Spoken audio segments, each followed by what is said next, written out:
in the room. Come on in the room. Bucks lose it. Bucks lose it. Bucks lose it. 123-115 to the Indiana Pacers. Bucks are now down 0-2 in the series. I don't know.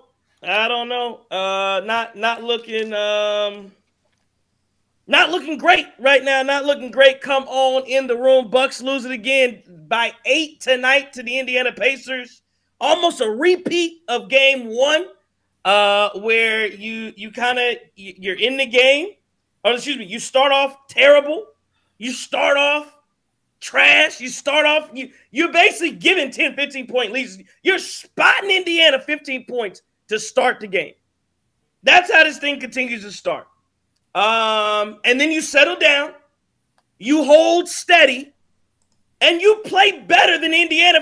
Listen, the last 2 games in a row, the Milwaukee Bucks have outplayed from a plus-minus standpoint the Indiana Pacers from the first quarter on. Not the first quarter on. The last game is the second half on. Tonight, Bucks were +2, I believe, after quarter one. But it wasn't enough tonight. Come on in the room. I'm not doing the doc as a doc. If Doc was my doctor, I'd have cancer. If Doc was my doctor, I'd malpractice. He'd be suing for malpractice. I'd be suing for more than they suing Shannon Sharp for right now. That's how this will be going with Doc Rivers. What's buddy's name in Florida that was he was pretending to be a doctor and kept right. That's what Doc looking like right now. My man in Florida who was pretending to be a doctor and kept doing it and got in trouble with the state a whole lot. Yeah. We ain't call it. That's Glenn Rivers. That's Glenn Rivers. We ain't call it. Ain't no Doc my ass. Mama named Glenn. I'm named Glenn. Come on in the room. We are live. Cream City crossover group. Third. JT. Chris King. Justin. Fellas, man. It's just another one feels like it slipped away. It feels like it slipped away. And these starts are so bad, and you're right there. Again, if you're on the Twitter, get at me at TCIIESQ. If you're in the chat, we will talk to you in the chat tonight. Let's talk through this one. Another 8-point loss. An 8-point loss tonight. There's some feedback there, but in a way, and we'll get to all this, but in a way, I didn't feel bad after game one. This one, I still don't. I mean, I know. Yeah, are we in trouble? Absolutely. Is it bad? Absolutely. Is there some doubt creeping in about winning this series? There is some doubt creeping in. If you were to ask me right now, what's the prediction? Because I had it Bucks in 6, and again, if you want to win Bucks 6, you gotta lose 2 to get it winning in 6. Now I wouldn't want to start off down 2-0. I wouldn't want to start off down 0-2. So I'll say this, and then we'll get to our game recap. The Milwaukee Bucks are now in a situation where Friday night is a must win. There's no like you wanted to win game 1, but you're playing with house money. You're cool because you're on the road. Game 2, you're like, yeah, let's win that one, and we can shift home court to the Buck. Now we in good shape because at minimum we got to come back down 1-1. Now you come back down 0-2. Now the pressure is really against. Now you have to draw on 2021 Brooklyn, 2021 Phoenix. You got to draw on those types of series now because you're down 0-2, and you've got at this point we're in a position we're not thinking about Bucks in 6. Or anything Bucks and said, that's not of concern. Your season is Friday night. That's it. The season ends or continues on Friday night. Because if you lose Friday night, it's over. So Friday night, everything's on the line. And it's a good thing Damian Lillard played tonight because I think, and he played a lot of minutes. So at least, even if I'm giving Damian Lillard an excuse tonight, because it sounds like a lot of people want to give him an excuse. Again, and I'll say this before I get to the recap. A lot of people would talk about they'll talk about one guy, and I haven't seen the chat, but they'll talk about one guy.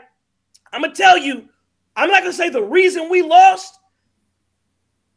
I'm not gonna say that the reason we lost. I'll say this: Damian Lillard's gotta be better. Damian Lillard's and I'm giving it, and full disclosure, off the rip, I understand he's coming back. So I understand he's coming back from blood clots. I totally get it. So I'm not blaming him.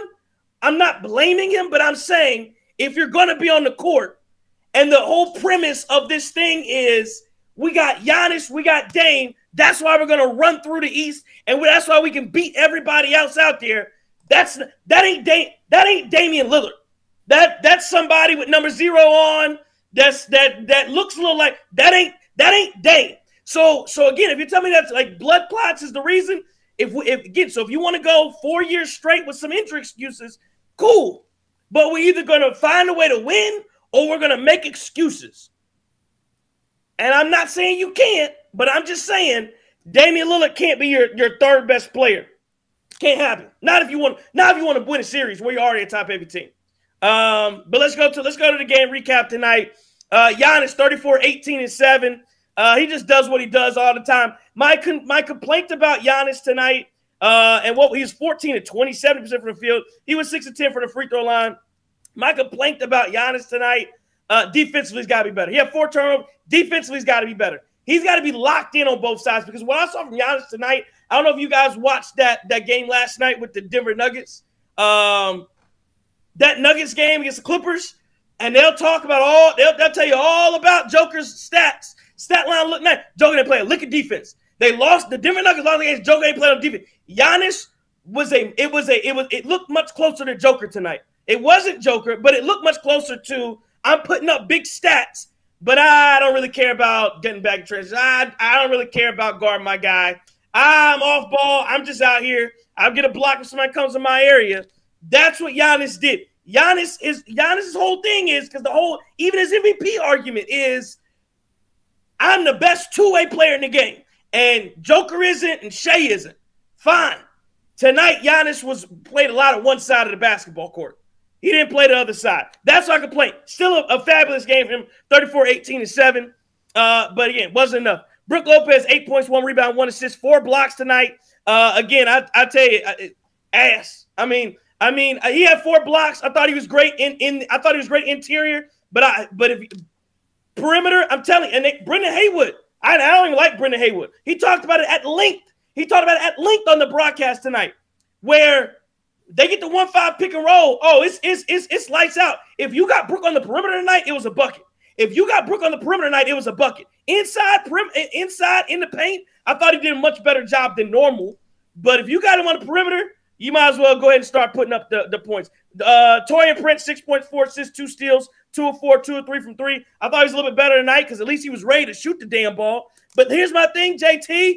If you 2 or 3 from 3, why you ain't shooting the ball? Pull, dog. Like you actually hit the shots tonight. Pull. I didn't understand it. Kyle Kuzma, 12 points, 3 boards, 1 assist, 5 of 10 from the field, 0 of 3 from 3. Got to hit that 3. You talked about Chris King, or at least I didn't like that he was the guy. I didn't like that he was the guy who was in the area. They should have probably been somebody else who was the one pass away from Giannis in the paint down there. But again, they were down 8. I'm not going to sit here and kill him for that. I will kill him for the first 6 minutes of the game. First 6 minutes of the game, Kuz was 2-pack ass. And I was like, damn, are we about to get another graphic tonight where Kuzma got the Tony Snell stat line? But Kuzma in that third quarter, well, I'll say this, even going through into the second, through the entire game, I thought Kuzma was great. I'll stop short of great. I'll say he was good. I thought Kuzma was good. Outside of 6 minutes, the first 6-7 minutes of the basketball game, where again you lose a game. Oh my God. You lose a game by 8. Where Kuzma smokes the first 2 layups of the game. Brook Lopez smokes a layup after that, and Giannis smoked the finger roll in the fourth quarter. That's 8 points right there. I found him. I mean, and I know, Justin, you probably listen to Doc's presser, but Doc Rivers, at the end of the last game, he says, hey, I'm going to get Kyle Kuzma involved. We're going to get Kuzma. And to his credit, I thought it was a crazy comment, but to his credit, he did it. And to his credit, it wasn't like Kuzma was jacking up shots. He got him open layups. Like you can't telegraph it more. I'm going to get him involved and get him shots than getting him 2 open layups to start the game. And he smoked them both. So you got to be better than that. But after that, Kuzma settled in, looked like a basketball player. And matter of fact, My biggest concern with Kuzma's been rebounding. I believe he had 0 at the end of the first half. Kuzma had 3 rebounds all in the second half, and he had one huge one that I believe led to a Bobby Portis 3-ball there late in the fourth quarters. The Bucks got their comeback going. So again, I don't know what people in the chat are saying. I thought outside you could talk about Kuzma for 6 minutes. After that, he played 31 tonight. He played 24 good ones. Damian Lillard, 14.7 assists, 3 rebounds tonight, 4 of 13. Again, if you want the excuse is the blood clots, because I can't get 14 points from Damian Lillard and Kyle Kuzma. Kyle Kuzma, the people tell me he's trash all the time. Give me 12 on better efficiency. I got a more efficient game from Kyle Kuzma tonight than Damian Lillard. That's not winning basketball. I got a more efficient offensive output from Kyle Kuzma tonight than I did Damian Lillard. That's not going to work. I get he has 7 assists, but he has the ball more. That's not going to work. But again, if you want to, and I'll say this, if you're telling me it's blood clots, which is a perfectly acceptable excuse. It's a perfectly acceptable excuse. But we're in the playoffs. We're down 0-2. So we're either going to go and walk around with excuses to end our season and say, well, Dame had blood clots and he wasn't ready. He was rusty when he came back. We can do that. We can hold our heads and do that. Or we can figure out ways to win. Because again, if you're telling me that, then my question is, should he not be on the floor? So if you get on the floor, you're either going to play and play well, and we're going to hold you to that standard. Or if you're telling me he can't play to that standard, then we need to evaluate all the options. So I push that back on you to tell me, is he ready to play or is he not ready to play? And if he's not, then we need to talk about him like he's not ready to play. Because again, I wasn't the one who walked up on Halliburton game 1 and called him all types of names and told him we'll see and I'll beat your ass. You ain't beat nobody. If you tell me he can't score more than 14 points on blood clots, he ain't beat nobody ass on blood clots. So I don't want to hear that. I don't want to hear it. I don't want to hear that. I don't want to hear the talk. If you can't back it up on the floor, and if you're not ready, cool. Bobby Portis backed up his talk, 28-12 of the night. Good stuff. 1 block, 1 assist, 11-19 from the field. He was a +1 tonight. Bobby Portis was excellent. I'd argue let's move into the starting lineup. We'll get to that. Starting lineup's got to change. I'd start Bobby Portis. Gary Trent Jr., 4 points, 1 of 4 from the field. Kevin Porter Jr., 9 points, 3 assists. I've already been talking to us, so I'm not going to get into the calamity, whatever the hell I saw from Kevin Porter Jr. for large stretches of this basketball game. That man was unhinged. He grabbing people by their shoes. He throwing the ball. I told Kuz, he throwing the ball by the backboard. I didn't know what the hell Kevin Porter Jr. was doing tonight. Again, late in the third, he hit the 3. Late in the fourth, I thought he played a little better. But other than that, Jericho Sims, I thought could have played more minutes. Grabbed the damn ball, son. Maybe his thumb is messed up. Maybe his thumb's still because there was a rebound he had. He just lost the ball. Came right to him. Maybe it's his thumb. I don't know. AJ Green, no points tonight. 0 for 2. Got to be ready to pull. I thought he played good defense. Indiana side of things, all 5 stars in double figures. Pascal Siakam, 24-11. Miles Turner, 15, 2 rebounds. Neesmith, 16 points, 2 rebounds, 2 assists. Nimhart, 17 points, 3 rebounds, 6 assists. Halliburton, 21 points, 12 assists, 5 rebounds. Again, that's the thing about Halliburton. I mean, he's good. He's not no star, man. Again, Indiana has depth. Halliburton's not. Nothing pops for me, man. I don't know. I don't get it. 21, 12 assists. He's a good player. He's a good player. But anything beyond that, I need to see more. Because I'm not getting 21, 12 assists, 5 rebounds. All right. I mean, cool. Obi Toppin, 7 points, 3 rebounds tonight. Benny Mathurin, 14 points. T.J. McConnell, 6 points, 5 rebounds, 4 assists. Jarris Walker, 3 points, 4 rebounds tonight. Again, I just ended with the starts have to be better. You have to start the game off better.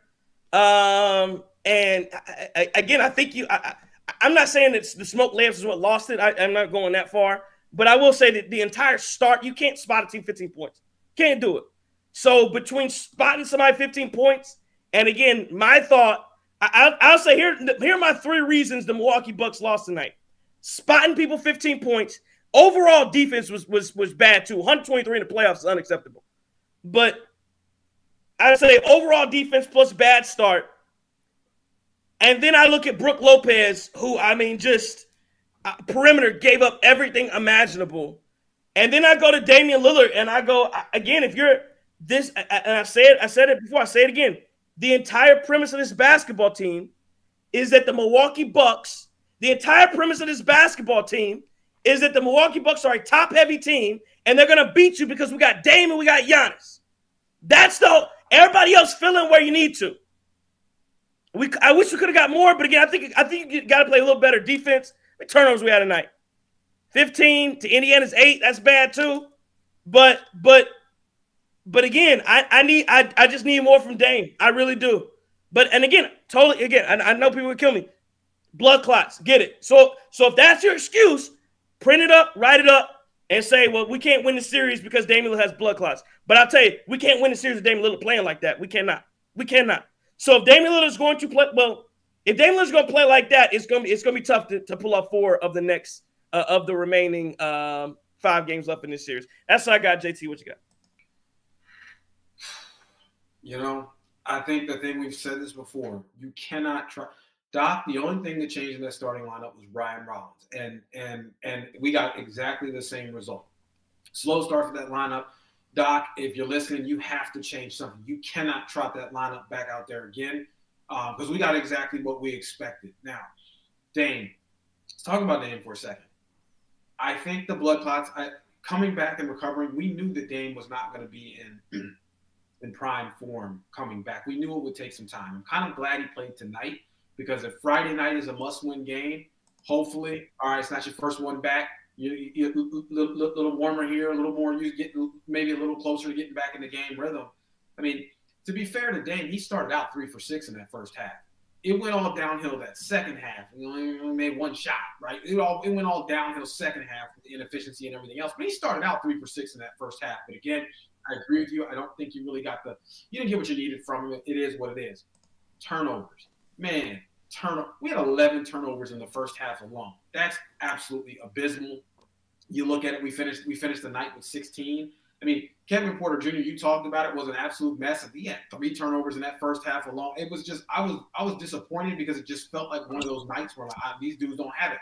And not just Kevin Porter Jr., our bench shooters. I mean, our bench shooters between Gary Trent, AJ Green, and Kevin Porter Jr., they combined for 13 points. That's unacceptable. You cannot have those guys combined for 13 points, especially when Dame is still coming back and he's still on his arc. That's unacceptable. The other thing is they only combined for 15 shots. To put this in perspective, those 3 combined for 15 shots, right? The Bucks had 16 turnovers tonight. I mean, like, what are we doing? Like, it's just absolutely abysmal. The team didn't help you. I agree with you. I think Bobby Portis showed up tonight. This is Bobby Portis damn near trying to put this team on his back, and I can appreciate that. Bobby Portis was absolutely balling tonight, had more 3-pointers than the entire starting lineup combined, or the same amount, right? Because he had 6 tonight. The starters had a combined total of 6. I mean, this is just one of those things where it's gut check time. It's literally gut check. All right, guys, this next game, like you said, is a must win. It has to happen. You don't have a choice. You can't lose. To give you an analogy here, the oven's at 450 right now, right? You're not cooked completely, but you know at that temperature, if it stays there, whatever you have will be burnt eventually. We got to turn it. We got to dial up the intensity. I agree with you. I think Giannis has got to give a little bit more effort on D. Having said that, though, I mean, having said that, all right, y'all ain't pause me, so we're good. But, having said that, I think offensively, yeah, he's giving you everything he's got, and it certainly is, it's remarkable. But, yeah, Brook Lopez, like you talked about, 4 blocks tonight, but, the 4 blocks is a bit mitigated because of the perimeter defense and everything else. By the way, Brook Lopez only had, 16 minutes tonight, I think.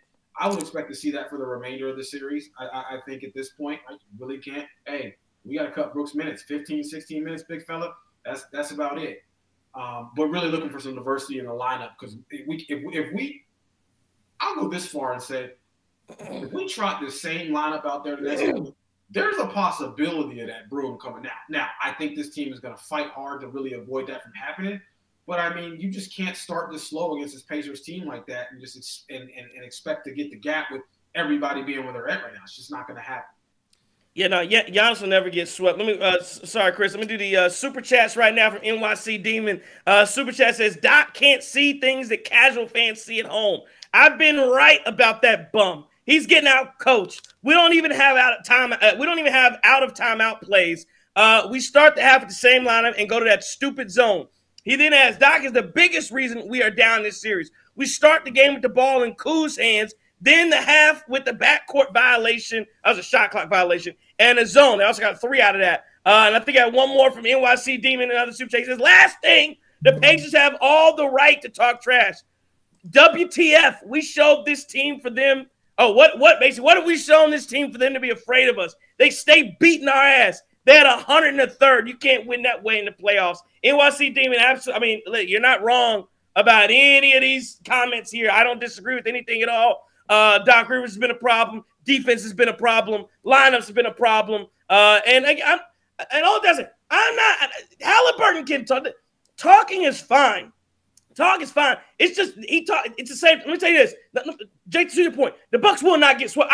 I guarantee. Even if you lose it, the Bucks ain't getting swept. You ain't getting swept. Giannis is too good. They're not getting swept. They're not getting swept ever in life with Giannis as the lead dog. Not happening. Okay, not happening. But I'll say this: I guarantee you, in that game, if there is a game three, when the Bucks are winning, you won't hear Halliburton talking. That's my point. That's my only point about it, which is fine. Again, you want to talk because we're beating their ass? Fine. Talk. The only difference is the Milwaukee, but what I enjoy, it's like Mike Jordan saw it on the documentary. That measure of a man's not talking when you up. It's talking when you down. You can blame us for being down, whatever you want to say. Talk crap because we're down. But at least they out there. We gonna talk to. We ain't gonna tuck tail and hide. And that's the difference with Halliburton. He's a bump, and he will tuck tail and hide when he's down. So I want to see what happens when they get down. But again, that's on us to get him down. But I want to see the game 3. I want to see him down, and I want to see him yapping. And I guarantee you, he will not. He will not, because he ain't got it in him. Because he's from Oshkosh, Pigosh. Sorry, Chris. Go. No, it's 100% a Doc Rivers thing tonight. We talked about it at length last show about will he make a change, and I personally said I wouldn't be surprised if he didn't, but that was what makes us end up down 2-0 because he doesn't make a change. I mean, this game he had 2 opportunities to make a change and he didn't do it. You start down double digits with that starting lineup. You just can't have Kuz, TP, and Brook on the floor at the same time, and then after half we decided to go with it again. Like what are we doing? That made it go balloon back to 15, and then we're climbing that uphill battle again, and this team is not built for that. I will give the Pacers some credit tonight. Outside of our defensive blunders, it just felt like they were making the big shot, and we couldn't do it. We couldn't get the big stop. And that might be an indictment on this Bucks defense. It might be an indictment on us, who we are in late in games. You would think that we would have the star power to knock down shots, go shot for shot with them when you get the lead down to 2, and you just couldn't do it. You couldn't get that extra stop. So I thought the Pacers did a good job of that. But this team is supposed to have all these guys who have played playoff minutes before at the wing spot, the shooting guard spot, and I can't fathom how many defensive lapses we have against this Pacers team starting from game 1 that's just spiraled into game 2. It's ridiculous. How many open shots have they gotten compared to us taking contested drives, trying to get calls, not getting calls? It's almost unbelievable how many times we have so many screw-ups defensively that just lead to open shooters, and that's not a recipe for winning. So I thought the Pacers took advantage of that tonight as well. Yeah, Taurean Prince, he should have been subbed out within 1 to 2 minutes in that third quarter. He was not, and it led to bad transition stuff, not getting the ball to Giannis. I'll give him credit for getting these steals and getting these loose balls, but it doesn't do any good to turn it over right away or miss a layup the other way. So, yeah, I just think the defense really, really has to clean up. Otherwise, we're in some deep trouble against the Pacers team that really takes advantage of open looks. One more time to cut you off, Justin. Super chat from William Arrange says, lost the first quarter by 10, finished the rest of the game +2. The Bucks can win this series if Doc wakes up and changes the starting lineup. Good comment, William. Hey, we out here twerking like we on OnlyFans with Shannon Sharp for the money. So we appreciate it, William Arrange, the super chat. Not wrong. We will get to that point about getting the series and Doc Rivers changing the starting lineup. So good points. We'll hold that thought. Appreciate it. Justin, what you got for us? All right, man. So let's get to Doc. I'm watching him on the thing, too. So his facial reactions are funny. Hey, real quick, man. Funniest comment of the postgame was by Rick Carlisle. They asked him about the poll that had Tyrese Halliburton being the most overrated player in the NBA. But also Jimmy Butler and Giannis were on that list, so he called it bullshit. I thought it was pretty funny. Dame's at the podium now, but I'll be quick. So, good evening, Bucks fans. I'm not reading comments tonight. I'm gonna keep it all in between the lines tonight, man. So, whatever. Doc said 2 poor starts. We gotta make adjustments, and we had a lot of unforced turnovers in that first half. He liked how the team played today. They shot 51%. And they needed to move the ball more, and they could have got more buckets. Long series. They haven't played a home game yet, so he's not overly concerned with it. The starters are getting beat off the dribble, and they're forcing the ball too much.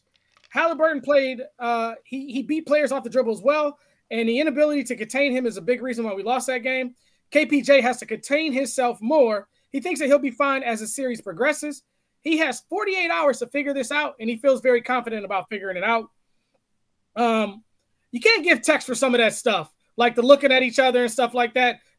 Doc's quote was, can we just get on with the damn game? There's nothing there. 25 minutes to stop and review something when the Bucks were coming with a lot of momentum. I felt like, might have delayed some stuff.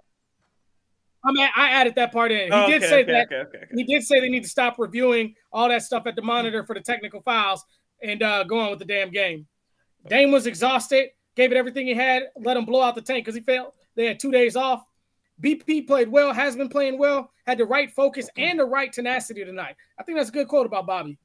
They got it to 4 in the fourth quarter. Everyone talked about the runs that the Pacers made, but the Bucks made some runs too. But they needed a stop, and this is kind of what Chris Kane was talking about. And they didn't get it. And then they also gave up a 3. There was no reason when they were down 2 for Siakam to be that wide open on that shot because there was no action going on the left side of the floor. So why are we helping off someone that shouldn't be able to do anything? Man, I just thought tonight, man, Indy hit every single one of their free throws while we were 13 of 19 from the free throw line. Indy only had 8 turnovers. Like, we need Kevin Porter Jr., we need Gary Trent Jr. to get them passing lanes like they did all throughout the regular season. Gotta stop letting McConnell's sorry ass kill you. Like, who's gonna get a nut check and have some pride and go up and let this goofy ass dude take you off the dribble, make all types of weird circus shots. He's a bum. Man, the Milwaukee Bucks are losing to a bunch of role players. Not half these dudes barely make other teams. This shit is ridiculous. It's terrible. You got Bobby Portis playing his ass off. We waste that. GA shot 70% with damn near 20 rebounds. There's a lot of stuff you can look to him on the defensive end. I thought you let that bum Nemhart get a bucket on you and put you on skates. You can't do that. I thought it was a lot of 8-on-5 tonight, too. That old punk-ass Halliburton and Siakam flailing his body all around. Then Kevin Porter Jr. down there getting mugged. Giannis getting mugged. You don't call that. That's okay. And then I know we talked about KPJ with that terrible flagrant, but, shout out to Thomas Bryant with the elbow in the face, too, man. He must be watching a little bit of WrestleMania, man. Like, the Bucks got to hoop, man. You cannot come back to Milwaukee and come out with this piss-poor effort. I hope the real Bucks fans show up in the Pfizer, not these people that are waiting on the downfall so they can run around and say, I knew we were going to lose. We weren't going to make it. We weren't good enough. Oh, my God, we're so terrible. Kuzma sucks. Doc sucks. Bobby Portis sucks. Giannis is good. Trade him. Like, get that, man.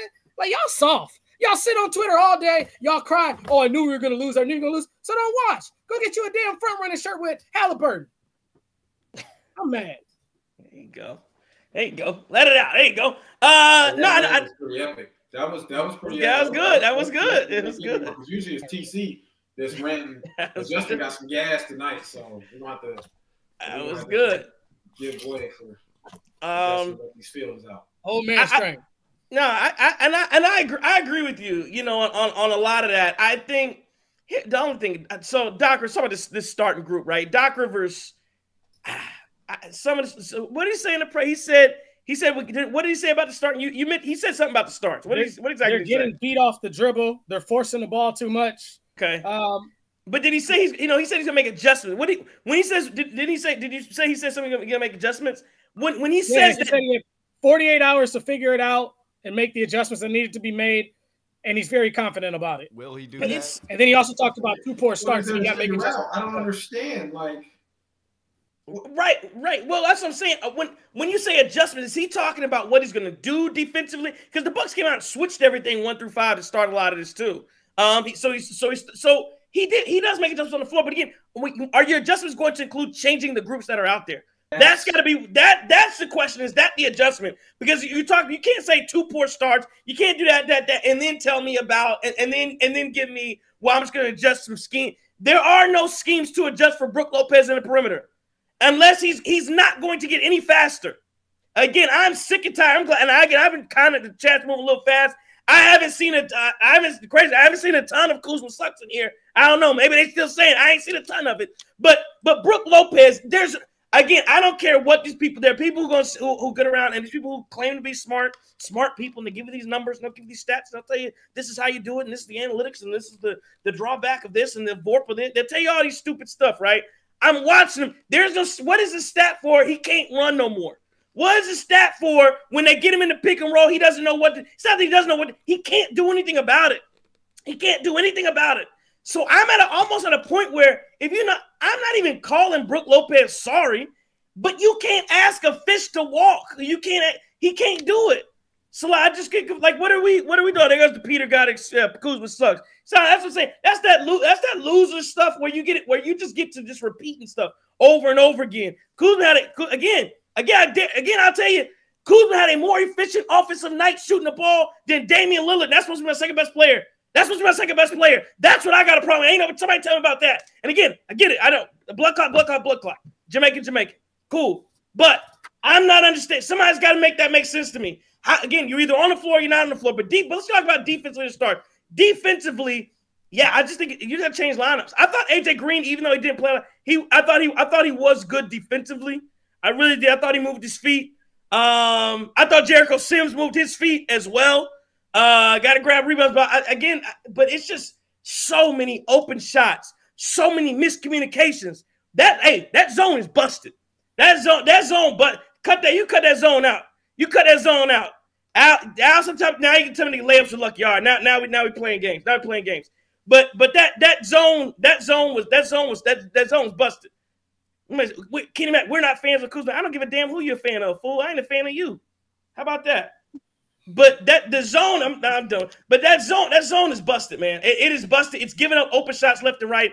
I believe a lot of it's miscommunication. It's overhelping and miscommunication. But here's the thing: when I see so many miscommunications, when I see so much overhelping, you talk about to one side of the floor, that to me goes to coaching versus the guys on the court. That means you're not doing something right. I don't want to say in practice, but with Walton, you're doing something wrong there because the miscommunications happen over and over and over and over again. And Rick, he didn't suck in the first, he sucked in the first 5 minutes. Watch the damn game. Watch it over there. Yes, the first 6-7 minutes of the game, yes. No, he did not. He started playing well in the second quarter. Stop playing. Again, that's the thing. Y'all get to the point where y'all just want to hate your own play. I never understood that. Again, I thought Bobby Portis should have been traded. Bobby Portis plays well. I sit there and just talk. I don't say nothing negative about Bobby Portis when he's playing well. Come on, man. That's crap. And again, I don't get into it. But yeah, that's again, Dwight Tweet versus the bar is low for Cook. That's fine. Then how low is the bar for Damian Lillard? Because he got outplayed by him today on offense shooting the ball. So how low is that bar? Go ahead, man. So you talked about communication. In Dame's press conference, he just talked about the switching that they played requires a lot of communication. And the reason why the Pacers had so many open shots is because of the lack of communication that you were just talking about. Sorry, go ahead, brothers. My bad. Is that because ain't nobody speaking or can't nobody hear? What's the issue? Like, I need more than that. What you mean? Like, communication is the problem. Is anybody just calling stuff out, or is nobody listening to that? The communication breakdown. I still put that a little bit more on Doc. How do you not have your players out there communicating and speaking about what's going on? Like, I don't understand it. That does not work for me. Now, I'm going to give Dame a bit of a pass because, again, he's coming back from blood clots. It's something very serious. It's his first game back. Unfortunately, we needed a lot more from him than we got tonight, but I get it, right? There had to be a game where he warmed up a little bit. You know, he warmed up, kind of got things going, and I'm expecting that to be better. But like Doc, if you're gonna give him that excuse, communication, okay, fine, that's one thing. But again, lineups, you can't, come on, man. Like that's a simple fix. Maybe the communication changes when you put a better lineup out there. I don't know, right? I can't accept that guys aren't communicating. That to me seems like a coaching issue, right? You should get your boys out there, get them out there speaking. I mean, what is that? It just makes no sense. And to be fair, we're trying to be as objective as possible, but obviously we are all Bucks fans, so we're a bit frustrated here. But like, I don't think that I'm asking for anything unreasonable here, right? Like, we're not asking for anything unreasonable. We're asking for small changes that maybe add up to big things. And for Dame to get out there and be like, oh yeah, communication was an issue. What the hell do you mean? It's the second game of the playoffs against the Pacers here. You lost the first one. You're trying to win the second one. You telling me, yeah, we ain't out there communicating. But everybody in this room played AAU basketball, I'm assuming, at some point. What's the first thing coach say when you're on defense? Talk out there, communicate. What you mean you couldn't? Oh my goodness, I can't. I refuse to accept that. I don't know what the exact stat is from tonight, but it just felt like they were having trouble at the rim finishing. We made it really tough on them at the rim finishing. Where you ran into a ton of issues was leaving shooters open. If we're able to make sure we get those rotations right, make sure we get hand up on shooters out there, I think this Bucks team can actually play better defense. But none of that matters if you can't do that. Like, that's why I'm so frustrated with this Bucks team, is because you've played good defense on the interior. You've done that when you've taken Brook out. And that has resulted in you being able to stay in some games, make leads, or make runs, and be able to cut down on big leads that you've allowed them to start out with. It's just they still can't seem to lock in on the perimeter. And if they do that, I'm not saying that they're going to be able to tie this thing up, but I think you'll see a drastic change in how this team is. Pacers go for 123 tonight. Like, come on now. We can do way better on the perimeter, and we're just not doing it. And that's on the players. I think there's an intensity thing. Sorry, Justin. I think there's an intensity thing too. We're not. You got to be. I'll take even more fouls on the perimeter. Whatever you got to do. The Bucks got to be more. The intensity's got to be higher. And again, I think the people in the chat sound stupid as hell. Again, did you not hear we started the damn show? I said that Giannis went for 34, 18, and 7. And I sat there and said he didn't play as good defense as I went on a damn it rant about his defense. Did I miss that, or did I not say that? But how did Duty had? Shut up. So again, everybody included has to play much better on defense. The reason I don't give Brook in here is because I know he can't. There's nothing he can do about it. But yeah, it's got to be better defense. I thought the Pacers hit a lot of shots too. I thought he hit a lot of like tough shots on some. I mean, it's a combination of they hit the open ones and they hit the ones where it's like, oh, we had a hand in their face, and they hit those too. And I'm like, damn, you hit. It's just tough to watch. Sorry, Dustin. No, you're absolutely right. I think about the Miles Turner step back, falling away from the basket, put on the line, 2-pointer, man. These dudes just got to play better. I did see a lot of better defensive pressure from Kyle Kuzma in the second half, man. I thought he played better defense in that second half. The other thing that we got to stop, man, is because Dame, man, I hate it. You're one of my favorite guys in the league that wasn't a Buck, and then you happen to become a Buck, and I was super excited about that. But you got to stop trying to get those foul calls, because the level of consistency of that call is never going to happen. They have it out to get you and not give you that call. So just stop looking for it. You got to play ball and hoop like you on the playground, like you out there at Lincoln Park or something, man. No fouls unless you see blood. And just go hoop, dog. That's the only way it's going to change, because Nembhard somehow brings the ball from his ankles and he gets 2 shots. And Dame is in the upward motion and it's not 2 shots. So I'd be much happier if we lost this game by 20 or 30 points, from the sheer fact that there's nothing we could look back on and say if was this and that was this. We just got our asses whipped. We didn't have that tonight. And the part that pisses me off the most is I really don't feel like they're the better team. I feel like I'm about to get struck down. I feel like it's a lot of scheme and philosophy why we're losing this series. Just straight up. And if Doc isn't going to do it, I need Vin Baker, I need Darvin Ham, I need Dave Yeager, I need Joe Prunty. Somebody on that bench that he respects, that has NBA experience, has to pull him into a room. Like, we got to make these changes. We got to put Brook in a situation where Brook can succeed. And in that starting lineup right now with Miles Turner and Pascal Siakam and getting him switched on the Hallie Bum, most overrated player in the NBA, it's not going to happen. Super chat in here from William Moraine. She says, need to lose 2 for it to be Bucks and 6. Don't lose hope. We were once down 2-0 in the final series as well. Never forget that. I believe in this team. I believe in Dame and Giannis. And again, I saw some people in the chat talking about Damian Lillard, saying they didn't expect it from him and all this. And again, the only thing I say on Dame, and I want to get you guys' thoughts too, if we're not going to expect it for him, then what should I expect? I saw somebody saying, "Oh, we'll just be happy that he came out there and played," which again I am. But this is not. We're not in December. It ain't January. It ain't February. This is the playoffs. So if you're, my question is he going to be effective to win, or is he not? That he had one big three. I believe he scored 3 points in the second half. He had that 3 in the fourth, if I'm correct. So that's my question. Do you think this is the tune-up game Damian Lillard needed, and he's going to be back to normal, or at least not even normal, but at least back to himself a little bit? Game 2, and I'm assuming game 3 moving on, or are we going to have, do we need to lock in and expect a series where Damian Lillard's not going to be able to give you what you think you should get from Damian Lillard, from a guy who's making $50-some million? Because he didn't play a $50 million man in the name. That's what I'm talking. I'm talking about, like, when everybody's like, what did you expect? I expect if I give somebody $50 million that they play like they earning $50 million. That's what I'm saying. I mean, to be fair, he has not played basketball in a month.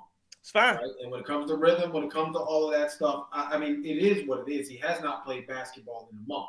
Having said that, we're not at the point to where we can point to that as an excuse and say, well, he hadn't played in a month. Because I will say this, I know he hasn't played basketball in a month, but guess how many minutes he played tonight? He played 37 minutes tonight, right? So, like, listen, I mean, if you're going to be out there, you got to be out there, and I can agree with Trey at that point saying, look, if you're going to be out there for 37 minutes, I'm going to need you to look like you're making $50 million.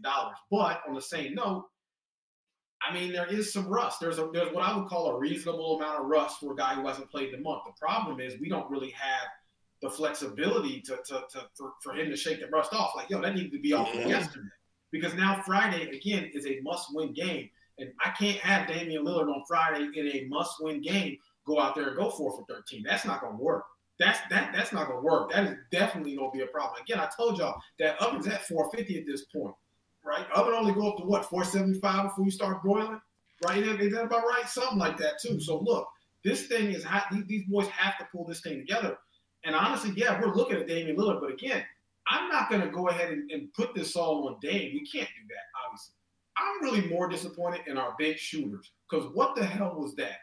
Again, for them dudes to combine for 13 points, for Gary Trent Jr., Kevin Porter Jr., and AJ Green to combine for 13 points is unacceptable. Like if you look at how this team's been doing this thing over the last 8 to 10 games, those guys have been contributing. And for these guys to not even give you half of what they usually are giving you, I mean, we can't do nothing.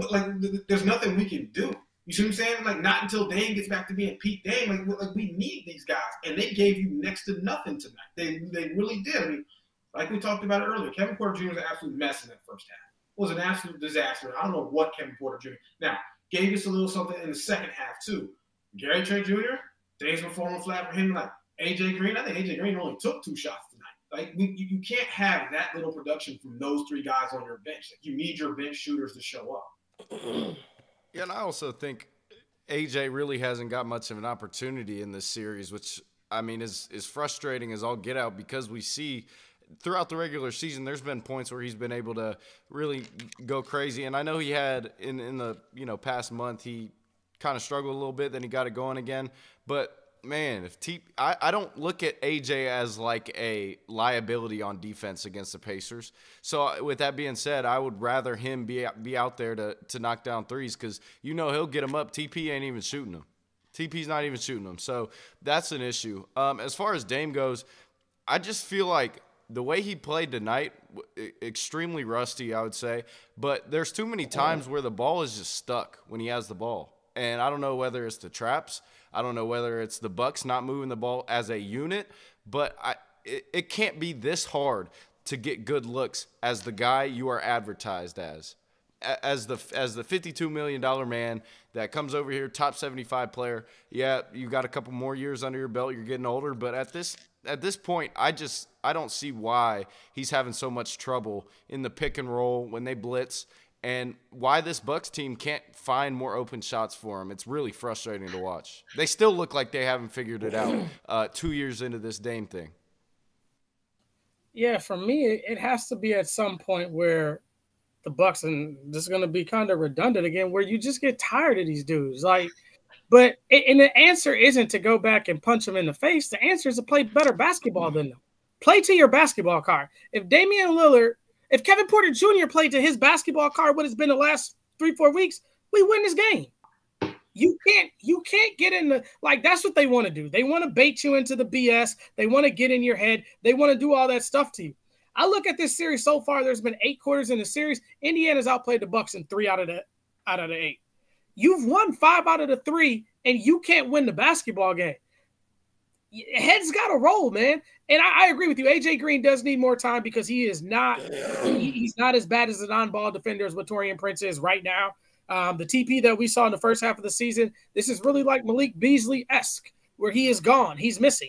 We don't got him, so give AJ Green a chance. I'd rather go down with AJ Green on the perimeter than Taurean Prince is saying, oh, man, well, if he would have just did like he should have done.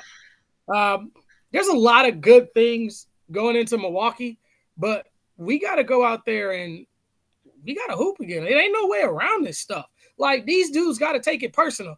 Dame, you chirping back and forth with them. I think Dame's going to play a lot better at home. And if you're not healthy, don't play, period. Yeah, I think that, again, I not only do I think Dame will play better, but he's got to play better. He has to play better. There's no way around it.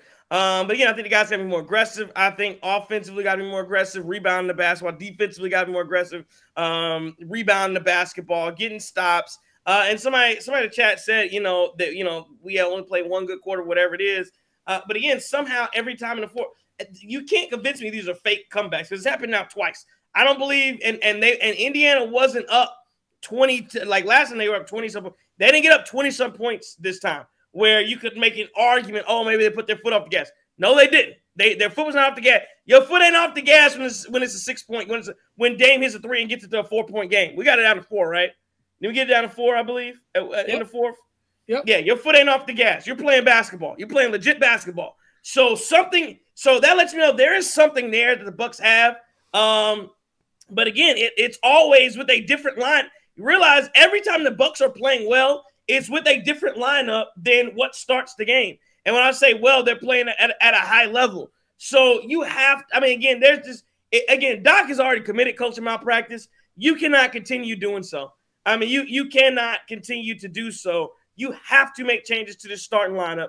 You have to, again, and I believe, so let me ask you guys this then. I asked you guys in the chat, once we move forward for game 3 and we're looking at what we have to do, how things go. You guys mentioned you want to see more minutes from AJ Green. Before I get to that question, you talk about AJ Green and Gary Trent Jr., who didn't really do, he was running around for 30 minutes, didn't do a lot. But what are we doing when I look at these guys? I think there's too many minutes going around. I really do. I really think there's too many minutes. 10 guys played tonight. 10 guys played, and what was that? Do I see 8 guys played over 15 minutes tonight? It was 12. AJ Green played 12. I think the Milwaukee Bucks are not as deep as the Indiana Pacers, top-heavy team, and that's what you got going on. To me, minutes have to be cut. There's just no way I'm playing 10 guys, and they're all playing significant minutes. So, and to me, that means one of Brook Lopez. I thought Kuzma played well for the most part tonight. So to me, it's between Brook Lopez and Taurean Prince. I really got to figure out what I'm doing minutes-wise with Brook and Taurean Prince. And to an extent, I think you have to figure out who you're rolling with, Gary Trent Jr., AJ Green. I think one of those guys, you talk about minutes, because that's the thing. It's tough to get 20 because Gary Trent goes 30, KPJ goes 15, AJ goes 12. If you really want, and Taurean Prince goes 19, and Taurean Prince is playing shooting guard. If you really want to maximize those minutes, those 19 for Taurean Prince got to go away. And I got to figure out a way to get those minutes to either KPJ, Gary Trent, or AJ Green. Like, those 20 minutes have got to go to one of those 3 players to me. We've got to figure that out. Brook Lopez, 16 minutes. Again, I'd rather, and Bobby plays 31. So my question now is, if you're going to make the change, now knowing Damian Lillard's back, how are you changing this starting lineup? What does it look like now? You've seen 2 games of basketball where this has not worked. How are you fixing this if you're Doc Rivers?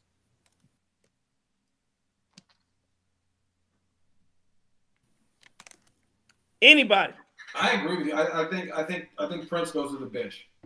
You 100% put Torian Prince on the bench. I think Brook goes to the bench too. I do. I think Brook Lopez at this point in his career looks like it might be better to just have him come off the bench and give you 15 minutes a night. I think at this point that's kind of where we're at.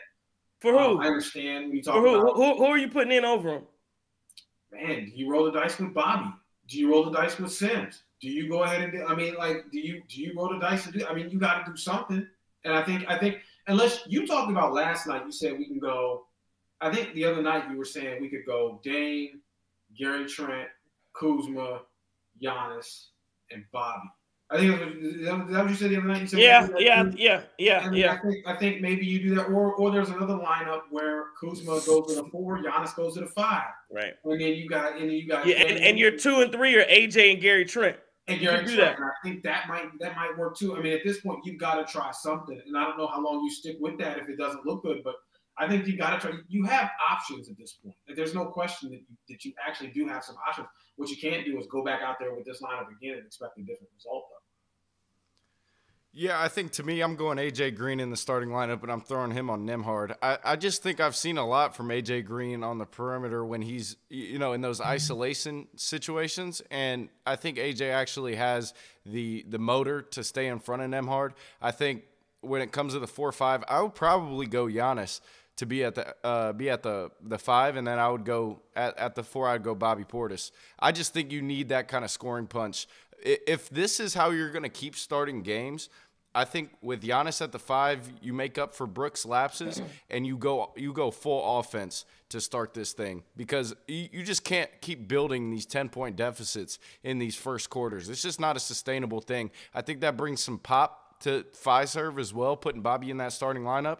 So I'd go Dame, AJ Green, and then at the 3, I mean, it goes – you guys know I kind of like the 3-guard lineups with Giannis in there. So I'd probably either go Gary Trent or maybe Kuz at the 3 and maybe throw him on Hallie, see how that goes. Put Dame as, just go out there and defend Nesmith. So either Kuz at the 3 or maybe even Gary Trent. So I'm going to go KPJ at the 1, Dame at the 2, Green at the 3, Kuz at the 4, and Giannis at the 5, and started out with a bunch of athleticism, shot making. Chris almost sold me on putting Kuz at the 3. And then what I do is as soon as they bring that bum Thomas Bryant off the bench, I put Brook in and tell him go to Brooklyn Brook for the whole second unit. Yeah. And drop step him to death because he can't guard nobody. Boy, he whack. Terrible. Like, these dudes is terrible. But the only person I give credit on Indiana, Rick Carlisle has made chicken salad out of chicken shit with that roster. And he has them boys playing all above their pay grade. And, you're going to see it in the playoffs. If they make it to another round, which I hope they don't, they're going to get killed by somebody. They get killed because, they're – to be fair, and I hate to give credit to the Pacers, but I would say the presence of Rick Carlisle and what he's doing, he's elevating this team, Justin. Like, we have to – we can't deny that, right? And I get it, and I hate it.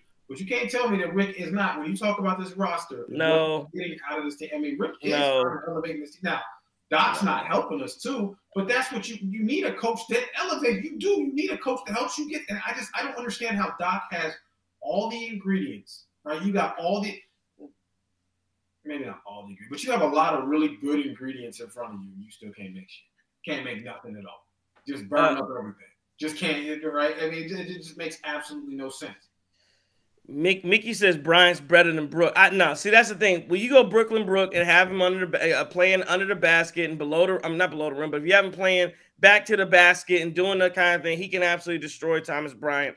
I agree. I think Brook going to the bench to me is the best thing for this basketball team, and let him, like you said, match his minutes with Thomas Bryant. And you're not playing on the perimeter no more. You are a back to the basket guy. You can be on Thomas Bryant and work that way. Because what did he finish with? 0 points tonight, 0 shot. That's true. And again, and guess what? He only played 7 minutes. So it's 8 minutes of Brook Lopez dominating Thomas Bryant. That's what I can live with. That I can see. And I think that works for you. You got something going there. Rick Carlisle, again, I'll give it to him. He got guys running up and down. They playing hard. I think it's just one of the things where they are playing hard. They're a young basketball team. Do they have a chance of winning anything? Absolutely not. They ain't winning nothing. But, you know, enjoy these 2 games. Enjoy winning a couple series last year, whatever the hell you did. You know, and Tyrese Halliburton, again, hold on. I didn't say he's overrated.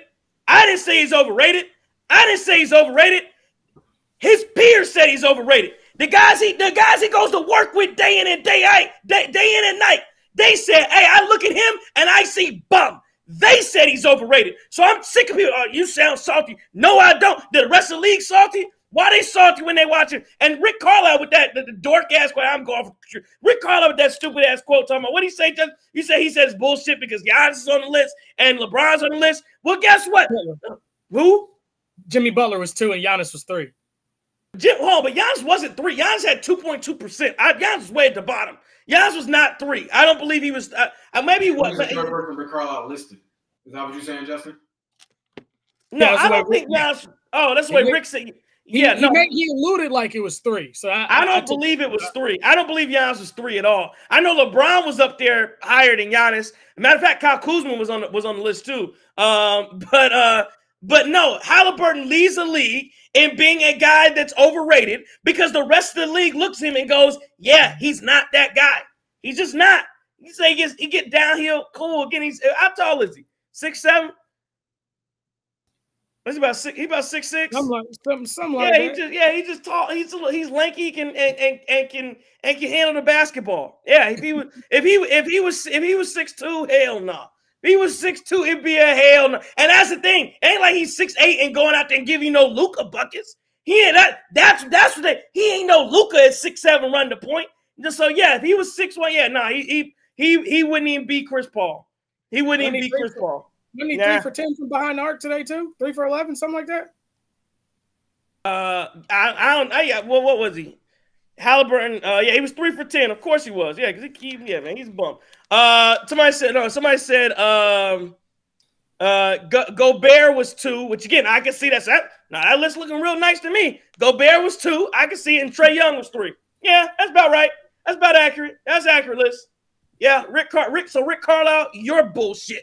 I call you bullshit. No, that list was accurate as hell. Get out of here. Some Rick Carlisle, retread coach, couldn't win with Luka.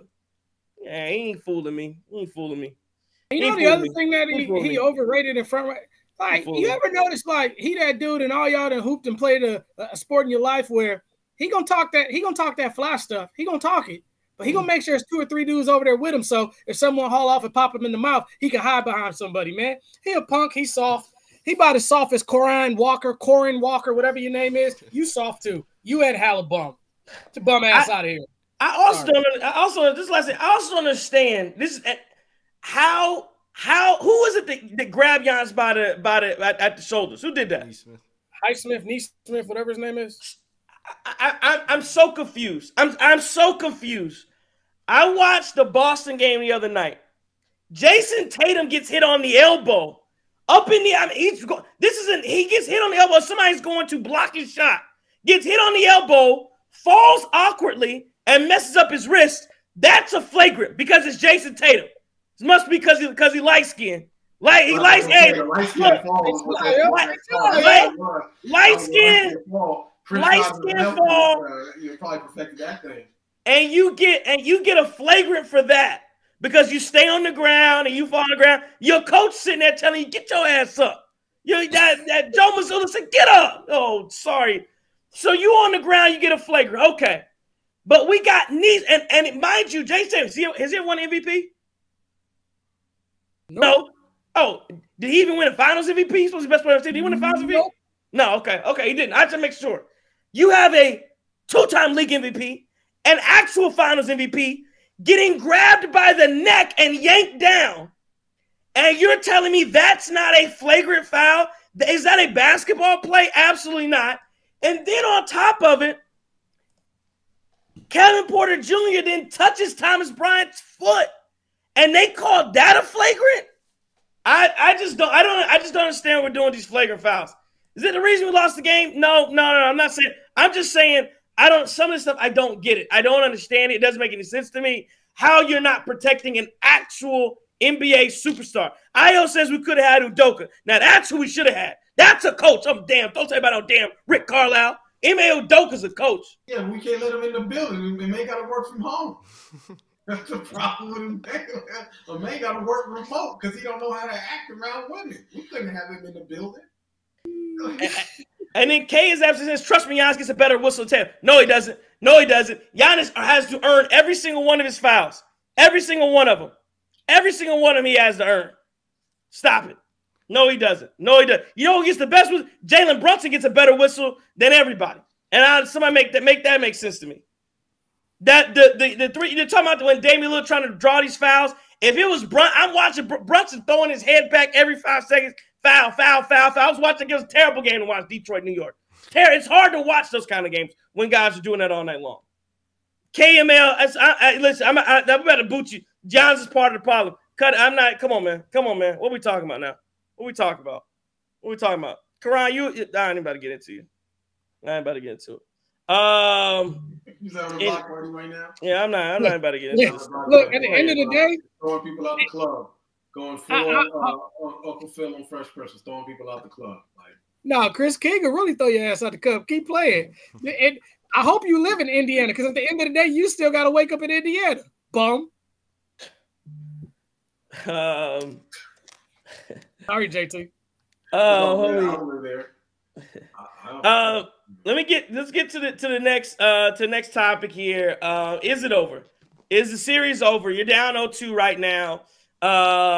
Again, I'll answer this first. I just simply before I let you guys go. No, it's not over. I don't think it's over at all. I think the Bucks are, again, but it is all down to Friday night. It is all down to Doc Rivers making those adjustments. I dare I say, I just don't. And here's the main reason. I do think the Bucks play better defense on Friday night. I think they will play with that passion, that energy. And when I say that, I mean you've got. I will say this of the two games. This is where I'll give Indiana. I know I've been talking trash about Indiana. This is where I'll give Indiana some credit. Indiana has looked like, and they haven't even played like a real desperate team. They have played like the more desperate team than Milwaukee. They have played like they are down 2-0, and the Bucks have not. The Bucks only start to play like they down when they down 10 with 4, 5, 6 minutes to play. And then you start, again, same thing, just like game one, you string 5, 6, 7, 8, 5, 6 stops together in a row. You got to do that in the first quarter too. You got to start the game 5, 6 stops in a row. I don't care what happens on offense game 3. I need the first games 1 and 2. I believe they both started with Indiana 3. Am I right about that? I believe both games started first possession. Indiana hits a 3. Game 3, there needs to be at least 3 stops in a row. I don't care if we don't get a shot up in the first 3 offensive possessions. We need to get stops on the first 3. We need to set the tone Friday night. So, no, I don't think it's over, but you have to play with a different intensity level. You have to play like you are. You have to play like you're down 0-2 because you are down 0-2. You have to play like your back's against the wall. You have to play Friday like you're down 0-3. Like this is like it is do or die because it is. And so I want to see that. And so if I get that level of desperation, I'll be happy. But the other thing I think is I just don't think there is a way. I do not believe that Indiana shoots like they've shot. I just don't. I know famous last words. I don't, role players play better at home, all that kind of stuff. I just don't think you're going to see 5 starters in double figures for Indiana. 6 players, Ben Mather at 14, Pascal 24, Neesmith 16, Turner 16, Nembhard 17, Halliburton 21. I don't think you see it. I really don't. I just don't think they shoot that well. What they shoot? From the field, they shot 49%. They shot 45% for 3, 16 and 36. I don't think they do it in Milwaukee. I really don't. If they do, I tip my cap. I don't think they do. So I think those things you will see. And at least game 3, I would – this – again, I don't know how the rest of the series goes. I would be shocked. I'd be absolutely shocked if the Milwaukee Bucks not only don't win game 3, I believe they will win game 3 more convincingly than Indiana won game 1 or game 2. That's what I believe. Well, look, Trey, I want to get on that. I want to get on that vibe. I want to get on that wave. I really, really, really do because, there's no – we didn't have – this series should probably be 1-1 at this point. But the reality, though, is that, look, if Doc – I'm just going to say this as a Bucks fan, and maybe I'm the only one who's going to feel this way. I am going to feel very disheartened if we go out there on Friday with the same damn lineup that we've gone out there with in game 1 and game 2. I am going to feel very disheartened, and to me, that's going to feel like starting to fight. You punch in your face, and now you're wobbling for the rest of the night, right? If y'all watch boxing, y'all know what I'm talking about. People get hit, and equilibrium gets off. But to me, it would just literally be a gut punch if we roll out with that same lineup. When you talk about the energy, you talk about the way we need to start. You have to change that. If you don't, I mean, literally, if they list the starters on X and it's the same team, guys, I mean, if it's the same group, it doesn't mean everything, but it certainly means something. And I just have a hard time. At that point, I feel like we're not serious. We're not serious about legitimately going out there and competing and treating Friday like an elimination game. Because you got to lay it all out there on Friday. You do. Because I agree with you, Trey. Our back's against the wall. Because I'm going to tell y'all right now, I can be the most optimistic, happiest guy in the world. Unfortunately, I'm an honest guy. But there's no way in hell this team winning 4 straight. So you cannot lose on Friday. You cannot lose on Friday. It is not going to happen if you do. For the record, the Bucks are 4-point favorites going into Friday night. So they're basically the exact same number that Indiana has been for the last couple of games. Milwaukee goes into Friday night with 4-point home favorites. Sorry about that. Go, Chris. Yeah, I wouldn't even come to the conclusion that they can't win 4 games straight. They might not be able to get 3 games straight or 2. So to me, this is desperation time. This is potentially staring. We personally don't think that they'll trade Giannis if this goes down in the dumps, but they're staring their eyes into, maybe a wholesale change, a rebuild, whatever Chris Haynes was talking about. I could see that happening, especially if you get belt to ass by this Pacers team. You've been better than in the regular season, and you felt like if you were healthy, could probably give them a better shot. But if they go and steal this one on Friday, it is over. I agree with you, Chris. No, you're right. If they steal this one on Friday, that will be the start of, I think, wholesale changes. I 100% agree with you. And maybe Giannis stays. That's about it. I literally think if they lose on Friday, the seismic changes that we've all been talking about over the last few seasons of move this player, move that player. Oh, I think that certainly starts. I 100% agree if they lose on Friday. There will be a different energy with this Bucks team, though, if they're able to at least knot it up. If they're able to get this thing to 2-2, hey, I'm just as confident as everybody else. But, when you're talking about a split, 1-1, I mean, it's over at that point. They just don't seem like they have enough. They don't seem locked in enough to even, come back from a devastating, lead like a 3-1 lead is. And it's Doc Rivers at the end of the day. I don't trust that he'll make the adjustments, but we'll see. Hopefully he does. And then, once the ball's rolled out there on Friday, I think you have just as good of a chance to at least win that game, and then we'll see what happens on Sunday. Yeah, I think it's all about – sorry, Justin, go ahead. I don't think it's over. I mean, it's tough to say it's over anytime you got Giannis in that locker room, regardless whoever else is on the team. I think we got a lot of good players. I'm hoping those role players come out Friday and play better basketball. I mean, Friday seems like the perfect day for us to start a 4-game win streak. Let's do it. Why not? Why not us? That's what you want to see. That's what you want to see. The good thing is we can be optimistic still to this point because they've done it before, but it's a different team. Yes, Giannis has done it before. Yeah, Giannis. Bobby has been on teams that have helped do it before. But yeah, outside of that, none of those guys have done it. So Marty was saying too, Bucks are down 2-0 to the Nets, and the Suns in 2021 still won a chip. I will say this. I mean, and again, unless I see something drastically different, I do think can the Bucks win the series? Absolutely, it's not over. You win Friday, and then you go out there and see what happens on Sunday. You tied up 2-2, and yeah, I go right back to you tied up 2-2. I'm going to tell you we're going to win the series. Like that's just how I'm going to feel. But I do think watching this basketball team, knowing that around the corner, even if you win it, again, I'm not even getting it, is a Cleveland team that is so locked in. I mean, it is tough when you think if you're even trying to think ahead, what you can't because it's 0-2. But expectation-wise, it is rough because I'm just mentioning because you say you win the 2021, 2022, 2021 Bucks come back from down 0-2. Like I said, to win a championship, it is tough watching this team playing against Pacers. Thinking because I don't think the Pacers I don't think the Pacers are good. I don't. I think they're a good team. I don't think they're that good. They're a good team. They're not that good. And so, if you have problems with the Pacers, yeah, I think you have a hard time thinking about anything beyond that. Q and Trixie Travelog says maybe trading Giannis would be a blessing in disguise. We're talking about maybe it's time to move on. As I said, we're saying the series isn't over, and Trixie and her travel vlog, or it's Q and Trixie. I don't know if this is a couple with their travel vlog, whatever the hell they got going. Q and Trixie.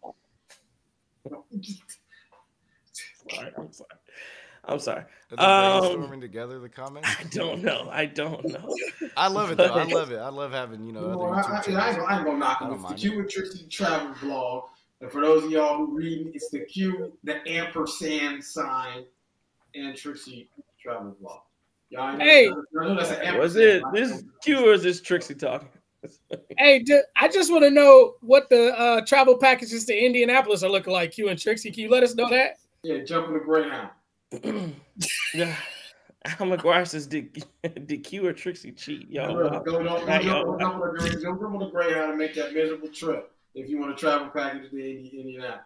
I mean, I guess you could fly from General Mitchell into Indianapolis. I don't know why you would do that, but you certainly could if you're really feeling it. The Bucks did it twice this week. Maybe that's part of the problem. Yeah, maybe they should have. Somebody in the chat said maybe they should have stayed there. I don't know. Okay, so the Philippines. Okay, there you go. Out there in the Philippines. Hey, there you go. There you go. So they live from the that's what's up. Live from the Philippines. Love it. Tish says, yeah, I'm not sure this current team can pull off a winning a series with Doc at the helm. Yeah, I agree with some of that too. Io says the 8 in the third quarter from Kuzma was beginning of something, but then Doc just goes completely away from it. Al McGuire says Tyler Hero's better than Dame. It's not debatable in 2025. It's interesting. It probably is. Let me see. I'm just going through. Yeah, there's just so much that went on in the chat. Maddie saying give Ajax some minutes. I don't know if that's going to take place. I can tell you it's not going to take place. I don't think Ajax is going to get any time at all. But yeah, so and Nick Lowe says he has no faith in Doc Rivers. You know what I do have faith in? Curly's. The good old people at Curly's Waterfront Sports Bar and Garage. Pictures of beer. That's Milwaukee, Wisconsin. Absolutely. I got faith in something called McAllen. I'll tell you that. Get the same impact every time. There you go. Don't work, drink the 15. Absolutely. Work, drink the 18 if your money right. Probably is. Yeah. Probably is. No, the beer. Nah, because they got the Did they put the tariffs on us? We can't import. I don't know what's the tariffs on their beer. They gotta pay for that, right? It could be. Maybe doing the. You might have to get a Miller. But you may not be able to import the Dos Equis. But yeah. $3 bottles and pints out there at Curly's Waterfront Sports Bar and Grill, Pewaukee, Wisconsin, Lakeview Boulevard. Head on out there, enjoy yourself. Of course, it's draft week too. Out there, so I think it's gonna be a lot of fun that's going on out there. And the Bucks are gonna be playing Friday night, middle of the draft. So check us out on ESPNU.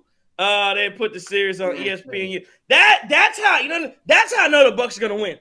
That's how I know the Milwaukee Bucks are going to win this game Friday night. Because it's going to be a game. It's going to be football. The football's been going on. Draft is going on. It's going to be on ESPNU. Nobody's going to watch the game except for us. Jay Billis as our color commentator. Right. Jay Billis. It's going to be a game like nobody's just going to look up and be like, oh, yeah, the Bucks won. It's now 2-1. And nobody's going to think about it at all. It's going to look up and be like, okay, it's 2-1. They playing again on Sunday. Again, but this is the NBA TV series. I get it. hell, this is looking a little better than the Lakers Minnesota right now. They could have been on TV on TNT, because Minnesota's getting absolutely demolished by the Lakers going on. They're down about 20 right now with 2 minutes playing a second. But yeah, again, go to Curly's Barber Sports Bar and Grill. Enjoy yourself. Curly's Barber Sports Bar, sponsor of the Cream City crossover. Rick Ham says the big unit was touting Curly. There we go. Going out there. To Curly. What you got, Justin? Nothing, man. What you got? Chris Wild. Nothing. Just keep going. Okay. All right. I didn't see it. I'll take a look in a second. Chris, it can't be on air, so just keep going. I know you want shit, Chris. I don't know what's that. But okay. But I don't know what's happening. But anyway, I don't know where we're going. You guys can take it somewhere. That's what happened. That's what happened when the Bucks play bad. They get all the way off the rails. We got to go out with the bang. We could potentially only have 2 more games together for this season. I don't want to start the off-season talk. Facts. I don't want to start the off-season. Y'all trying to plug the network? Y'all trying to? Hey, Chris, that's crazy. Y'all trying to plug the network? Crimson Curveball. The Crimson Curve. Yeah. Absolutely. Hey, Crimson Curveball. You know it. If we do end this series as a sweep, which I don't think is going to happen. But no, never sweep. There's a potential for it, and you like the Milwaukee Brewers, then tune in to me, Justin, and Polish Pipe Bomb. We got pipe in here, Jeff Orlowski. So there you go. So tune in. We'll talk Brewers for the majority of that season, mostly to the end, and then we'll be on the Packers. We got some big things planned here at Cream City Media Group, not just crossover. A lot of stuff coming from the CCMG. So you know we got coming. You know how it's coming. Justin, y'all did a beautiful job. That's right.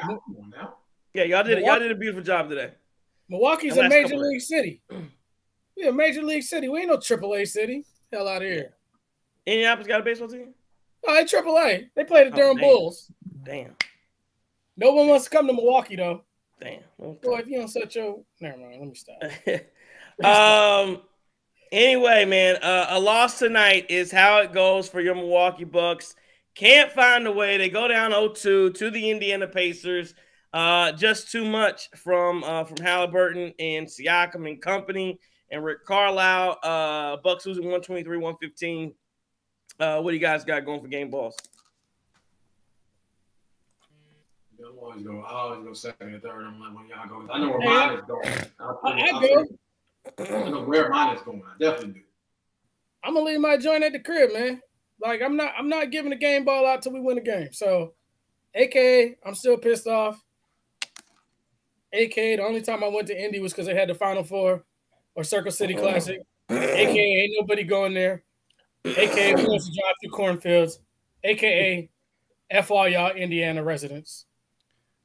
I'm going with Bobby Portis. I feel like there would be nobody to give the game ball to that would be justifiable outside of Giannis and Bobby.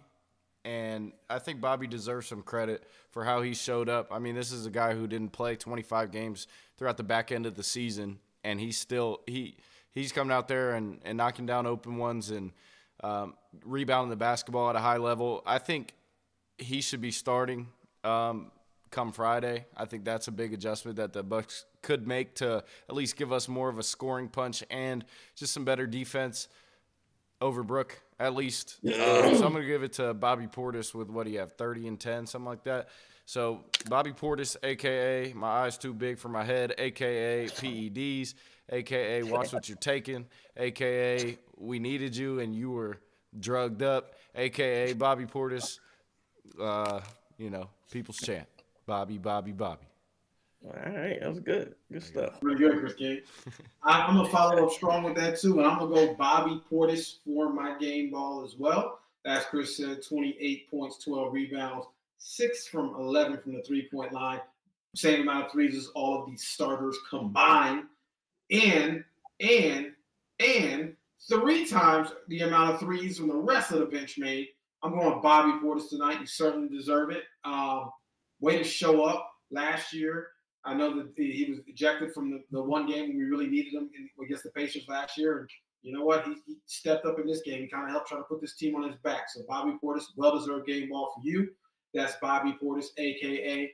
I'm on your debit card, but I'm not giving you any cash, a.k.a.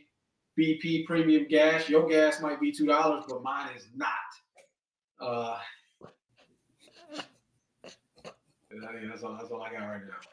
There you go. Game ball for me. Same thing. You know you got to win to get in. I can't do it today. I can't give it to nobody who you losing the game. You down 0-2. I ain't giving you a game ball. So my game ball tonight, we'll go to James Johnson from the Indiana Pacers. Didn't acquire any stats. Did not get in the game. He was a DNP CD. But he had about 13 claps. Saw him over there, making sure people didn't all the fights. He was out there looking, making sure things ain't get out of hand. So I'm gonna go ahead and give James Johnson the game ball out there for Indiana. Hey, James Johnson, aka Black Belt, aka Karate, aka I just got signed, so nobody beats up Halliburton, aka Halliburton's bodyguard, aka because Halliburton scared to walk around town without me beside him, aka me being on the bench is just as good as a Halliburton jump shot. I can't believe you get a game ball to somebody who didn't even play, and it's not like it's somebody who was like a community figure or there's any sentimental value for it. Not only did you get a game ball to somebody who didn't play, you get a game ball to somebody on the other team. Come on, man. Oh, he won. He's up 2-0 right now. At what point is he a net negative, though? Like, at what point are you just losing money on that return on investment with James Johnson? He's there to make sure nobody get beat up. Yeah, you talk about 13 claps. He's got about 20 stand-ups per game, standing up off his ass off the bench just to look and talk mess. Like, you're losing money. How he's still employed blows my mind. He has an important job. That's not an important job. What happens if Bobby Portis just elbows somebody in the jaw and then everybody's there to separate it? He's on the bench. What are you going to do at that point? Unless he's willing to run out and get a suspension. Yeah, he fine with that. Yeah, he can do that. He can do that. James, he has a very important job. Your money's going to the league. That's fine. Very important job. Because I'll tell you, holding down the bench is very important. Chris Livingston has an important job. James Bouyea, Ryan Ronstein, very important job. Hold down the bench. I don't think y'all know this. But if you don't have anybody on the bench actually flies away. So you have to have guys that are there holding the bench down. Otherwise, it just gets up, flies away. Very important job, James Johnson. They also call, Thanasis got Black Air Force energy. He may be able to hold his own with James Johnson. Oh, I'm sure he could. James Johnson, he averaged 0.7 points, 0.5 rebounds, and 0.3 assists this year. Big three coming up. There you go. Three. Playing ass back. Get your ass back. Now, full disclosure, if he watches this and he might whoop me. Nah. Chris King could throw people out the club. James Johnson can't hold nothing. Chris King throw James Johnson out the club. Rick Hampton says, how old is he? I believe Dame's 34. That's what I believe Dame's 34. When Dame turned 35? Damn, Unk. That's crazy. He Giannis jersey number. Golly. Ernie Jones says, Pacers own Bucks. Get ready for the lottery next season. Bye-bye, Giannis, Lane, Lillard, Doc Rivers, Bug Eyes, Portis, Ernie. Again, number one, y'all not going to win the series. And number two, this is your Super Bowl. This is all you got. You're up 2-0 on the Bucks. Beat them last year without Giannis. So enjoy it. Enjoy.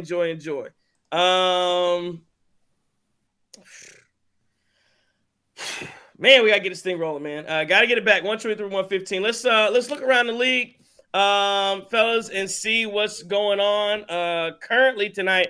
So the Thunder absolutely beat the hell out of the Grizzlies, 118-99. That series is 2-0. Now that is a series where you look at it and that series is over.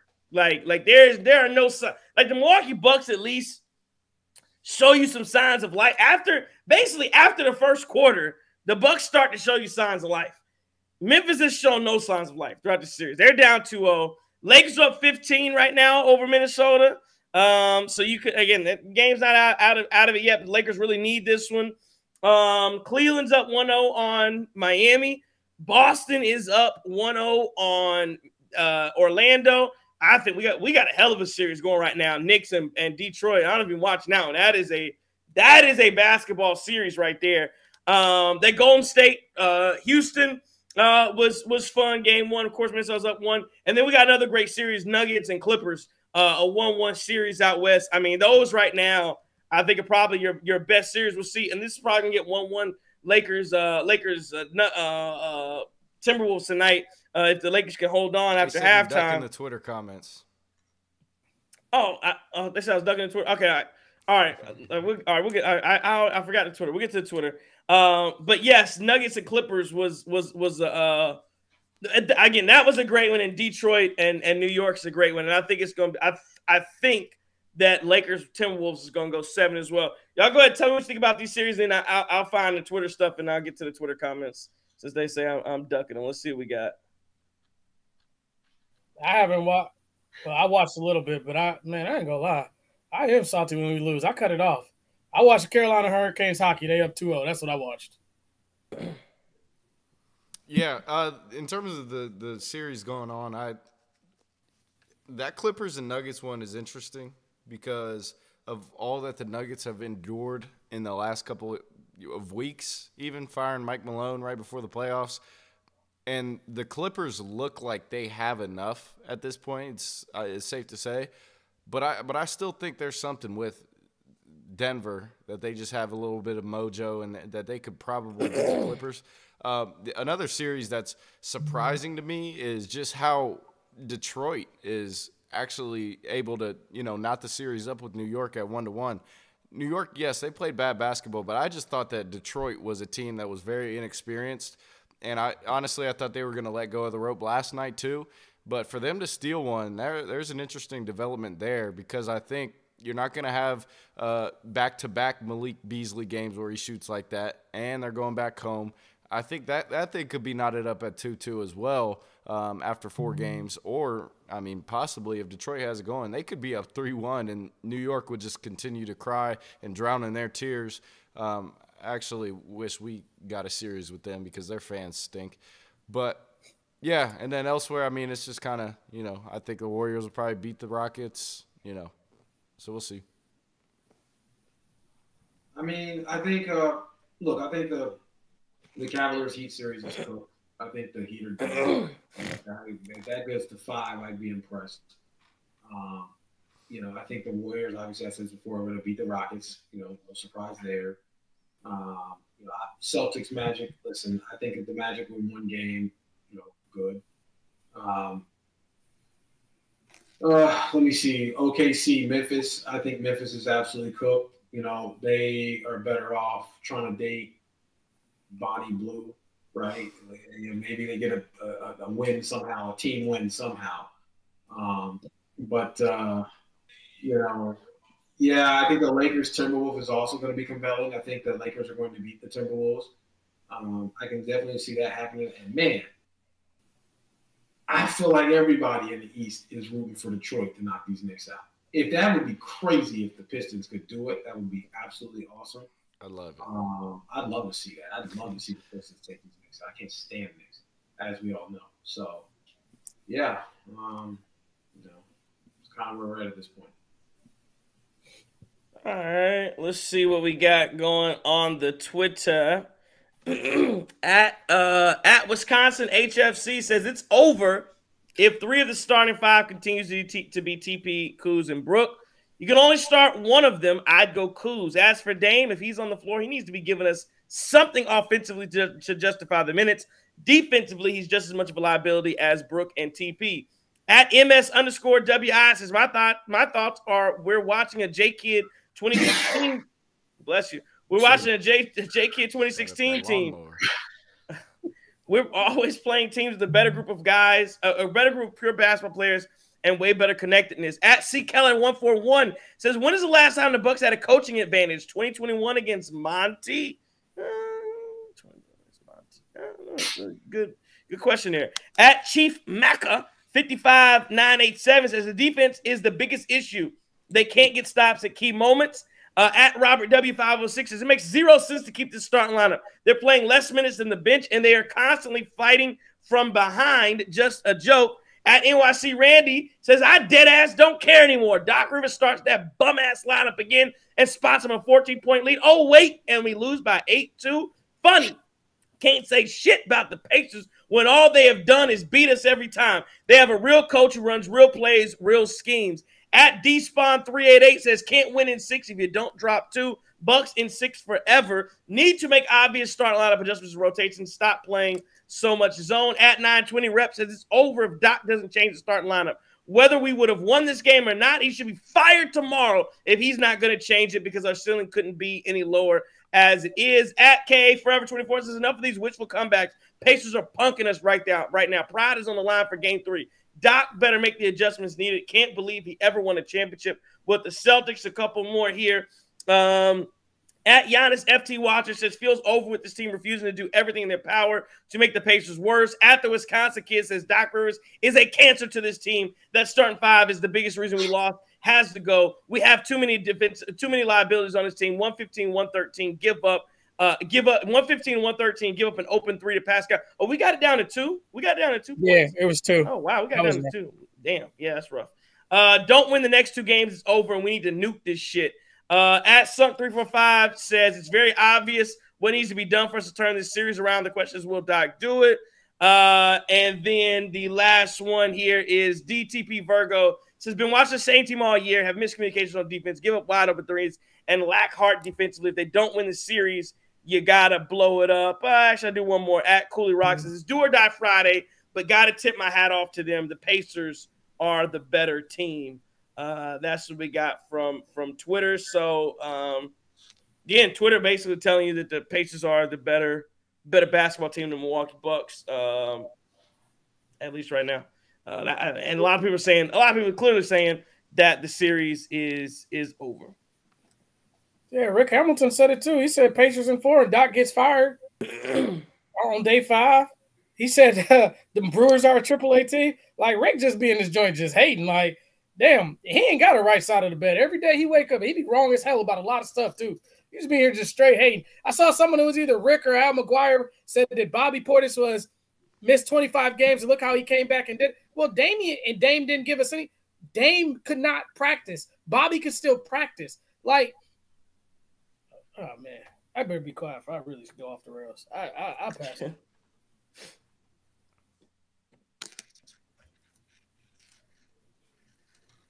Hopefully we win on Friday. I just we got to. We don't have a choice. Like, literally, I mean, I hate to say this, but I don't want to be dramatic here, and I get it. It's a 7-game series, but we don't win on Friday. We would have to win 4 straight games. I want to believe in this Bucks team. I want to tell you guys, oh, we can do it. But based off of what you've seen, I've seen nothing that supports that assertion at all. Yes, we won X amount of games to close the season, but this isn't the same thing. Like, we have to win on Friday because putting the pressure on this team to win 4 straight games, I think it's too much. I just do. Just based on the makeup of the team, based on the coaching staff, based on Doc. So, Justin, let me ask you, how long have you been working?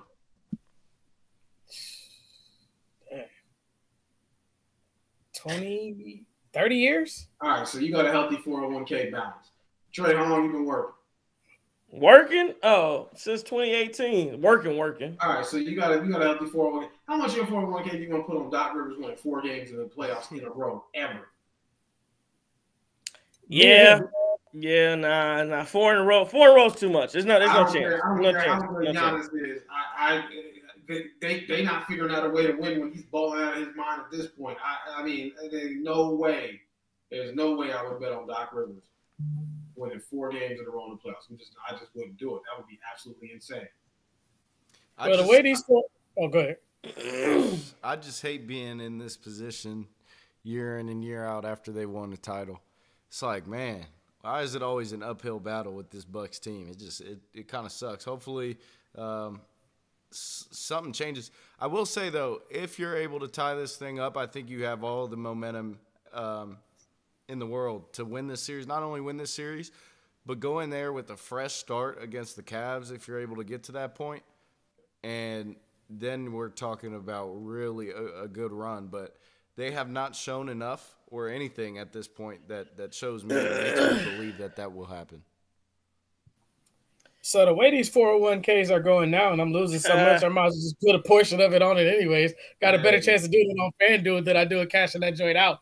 But what I tell you about this Pacers team, and they have played 2 good games, they won 2 good games, blah, blah, blah. But the thing is, and I don't know if you guys watched the national broadcaster, Marcus Johnson and Lisa, but Marcus Johnson made a point that them guys make all those acrobatic, contested shots in the opening and early on in the game. As the game starts to really matter and you get to crunch time, them shots, you see Miles Turner shooting the ball over the entire rim, hitting the other side of the backboard. Siakam starts missing shots and stuff like that. So if you put pressure on this team, I believe they will fold and can't start out down 15 points, but win game 3, and let's see what happens after that. Yeah, we'll see. We'll see how it goes. I mean, again, I do still have the confidence in this team. I think but you have to play much better. That is what it is. You got to play better. Got to figure this thing out on all sides of the ball. And again, I agree with you, Justin, when you talk about that. And I watched the national broadcast, which basically just had Brendan Haywood They doing. Sucked, by the way. There was no pop to that damn crew. Nah. That made that was such an NBA TV televised ass game. Like, it's just the whole thing about it just makes me sick. The fact that TNT series is the OKC and Memphis series instead of the Bucks and the Pacers. There was no pop to that broadcast, no energy. The play-by-play guy was just awful. Like, and Brendan Haywood was just a big doofus. Was it Spiro? No, it wasn't Spiro. Spiro was probably on TNT, but I don't know who that guy was. That guy was NBA TV is all get out. They need to go and hire some of those guys off of the teams that aren't in the playoffs and go put them on the broadcast. It would be better. But, yeah, there was just no pop to that broadcast. That was annoying to watch. And it might be the same on ESPNU. ESPNU, what are they going to do? Have game day before like, this is stupid.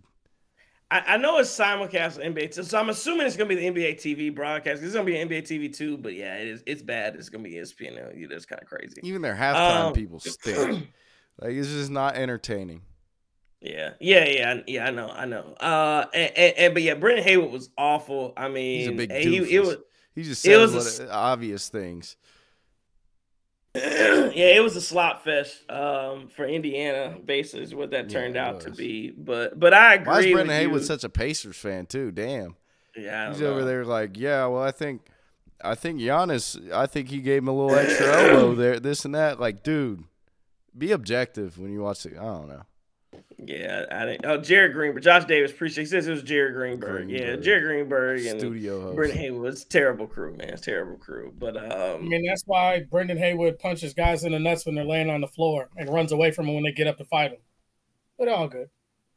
But you know what's crazy? I thought Brendan Haywood. I don't know if you ever listened to. Every now and then he'll be on NBA NBA radio. I actually think he's not bad on radio talking basketball.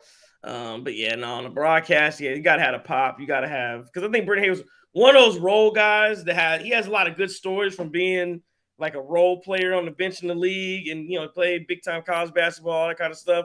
So I think he has a lot of good stories, and he's good, but it doesn't work for a broadcast. No. Josh Davis says, TNT game Sunday. Yeah, that's because they're probably hoping we get swept, so they hope they can do another Indiana Love Fest down 0-3. That's what they want to do, but we'll see if we can. I really think we should be in a situation where we're gonna tie the series up on Sunday. But again, I had a confidence. I will say this is probably the most confident I've been. Game 3, I don't know what game 4 is to bring. Game 3, I have a ton of confidence in this basketball team. You're going home down 0-2.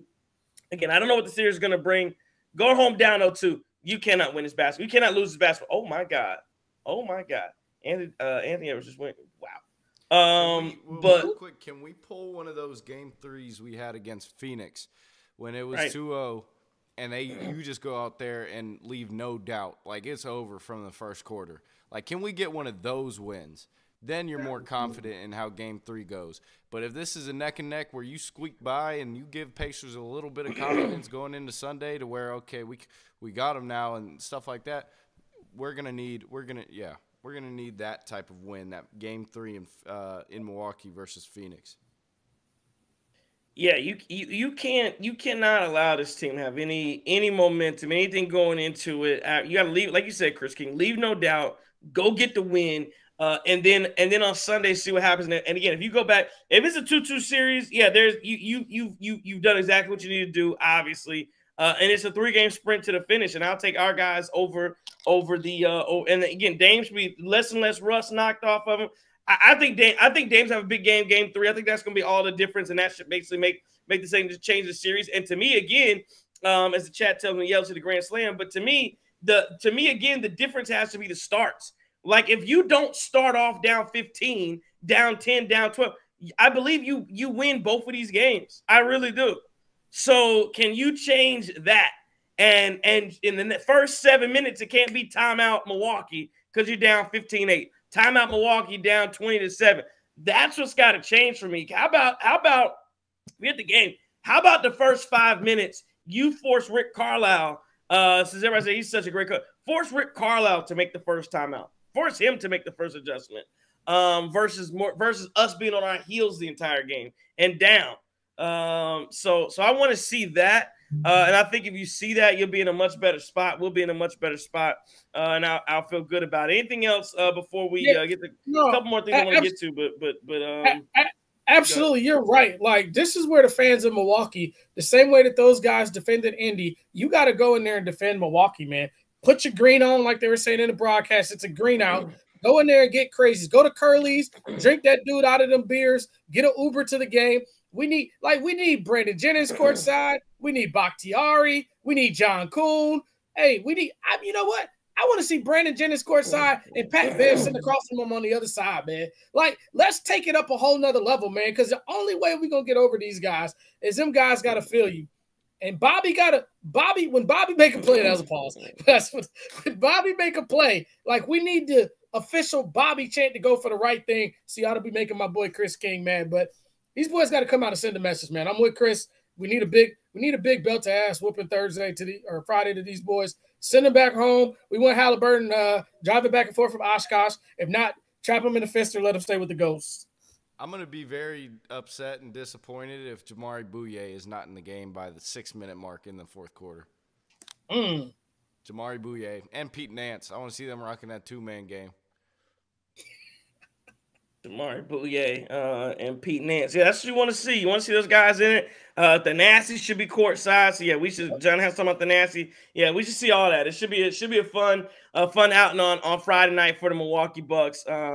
Even though nobody on TV is going to see it because it's going to be on ESPNU. Which is crazy. We're getting passed over for the second and third round of the draft. Okay. Yeah, I know it. I know it. Shout out John and Josh, man. They, keeping us up on this Brewers game. That's why my hands keep going up in the air. Yeah. And, we need 11-1. Need some positivity in Milwaukee right now, right? There you go.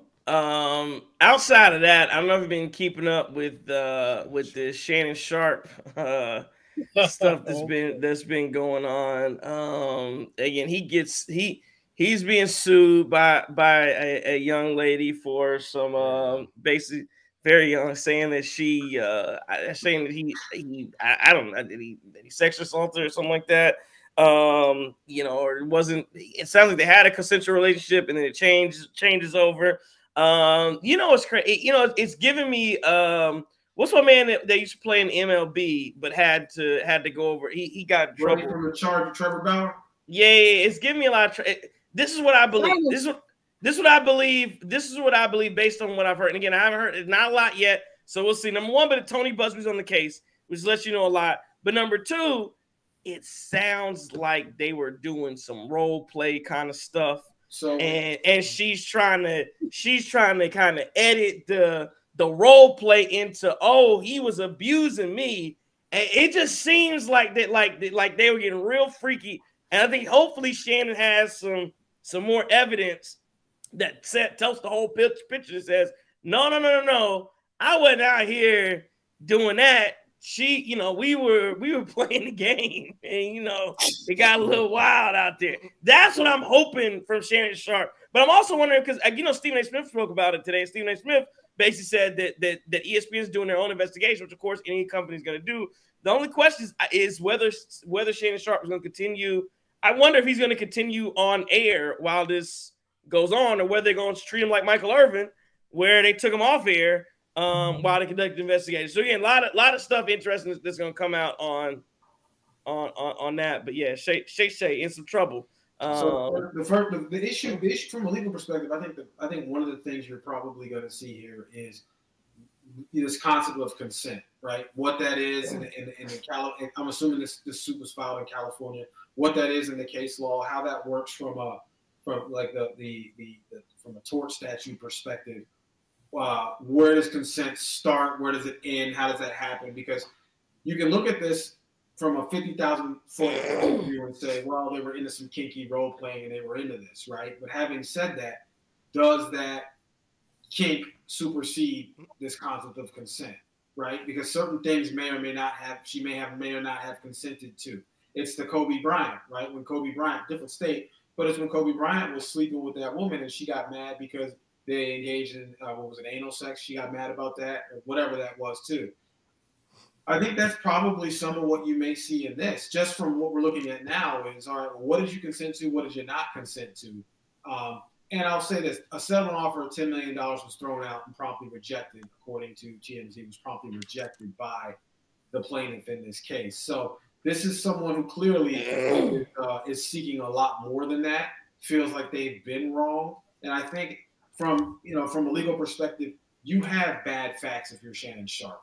This is just one of the things, Trey and I talk about this all the time. If you actually want to take this thing to trial, you have a discovery process where typically the text messages, everything gets discovered and gets out there.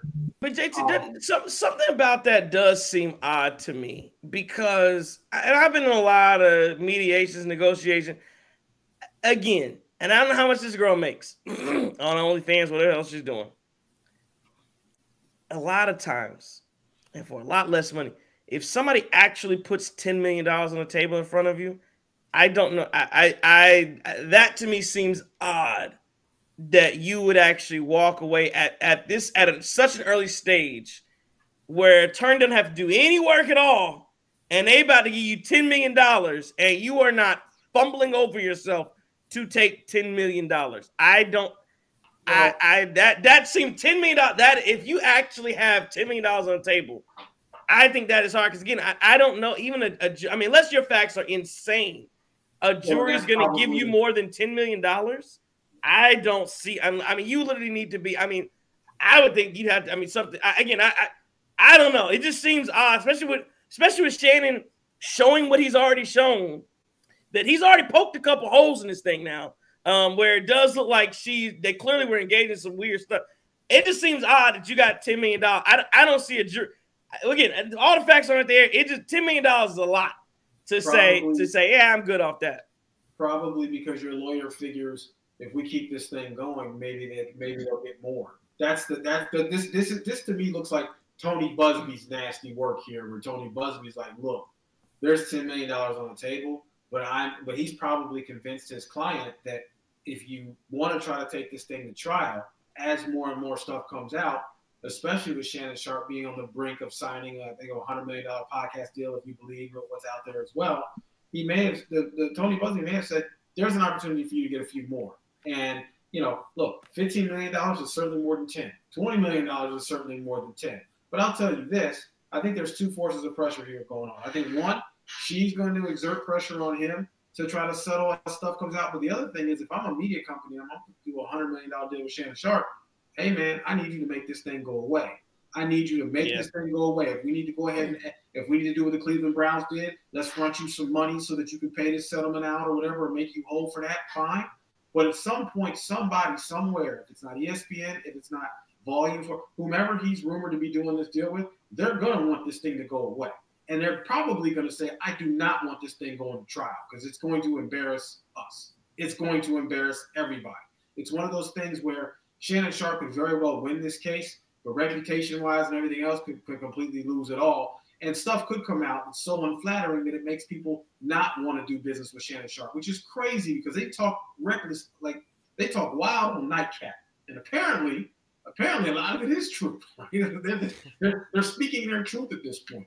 But I do think there becomes some diminishing returns here if you keep trying to fight this thing and there are bad facts out there that'll paint you an awful light. Well, how did he not deal with that, when he was in his playing career? How did he not get that fun off in his playing career?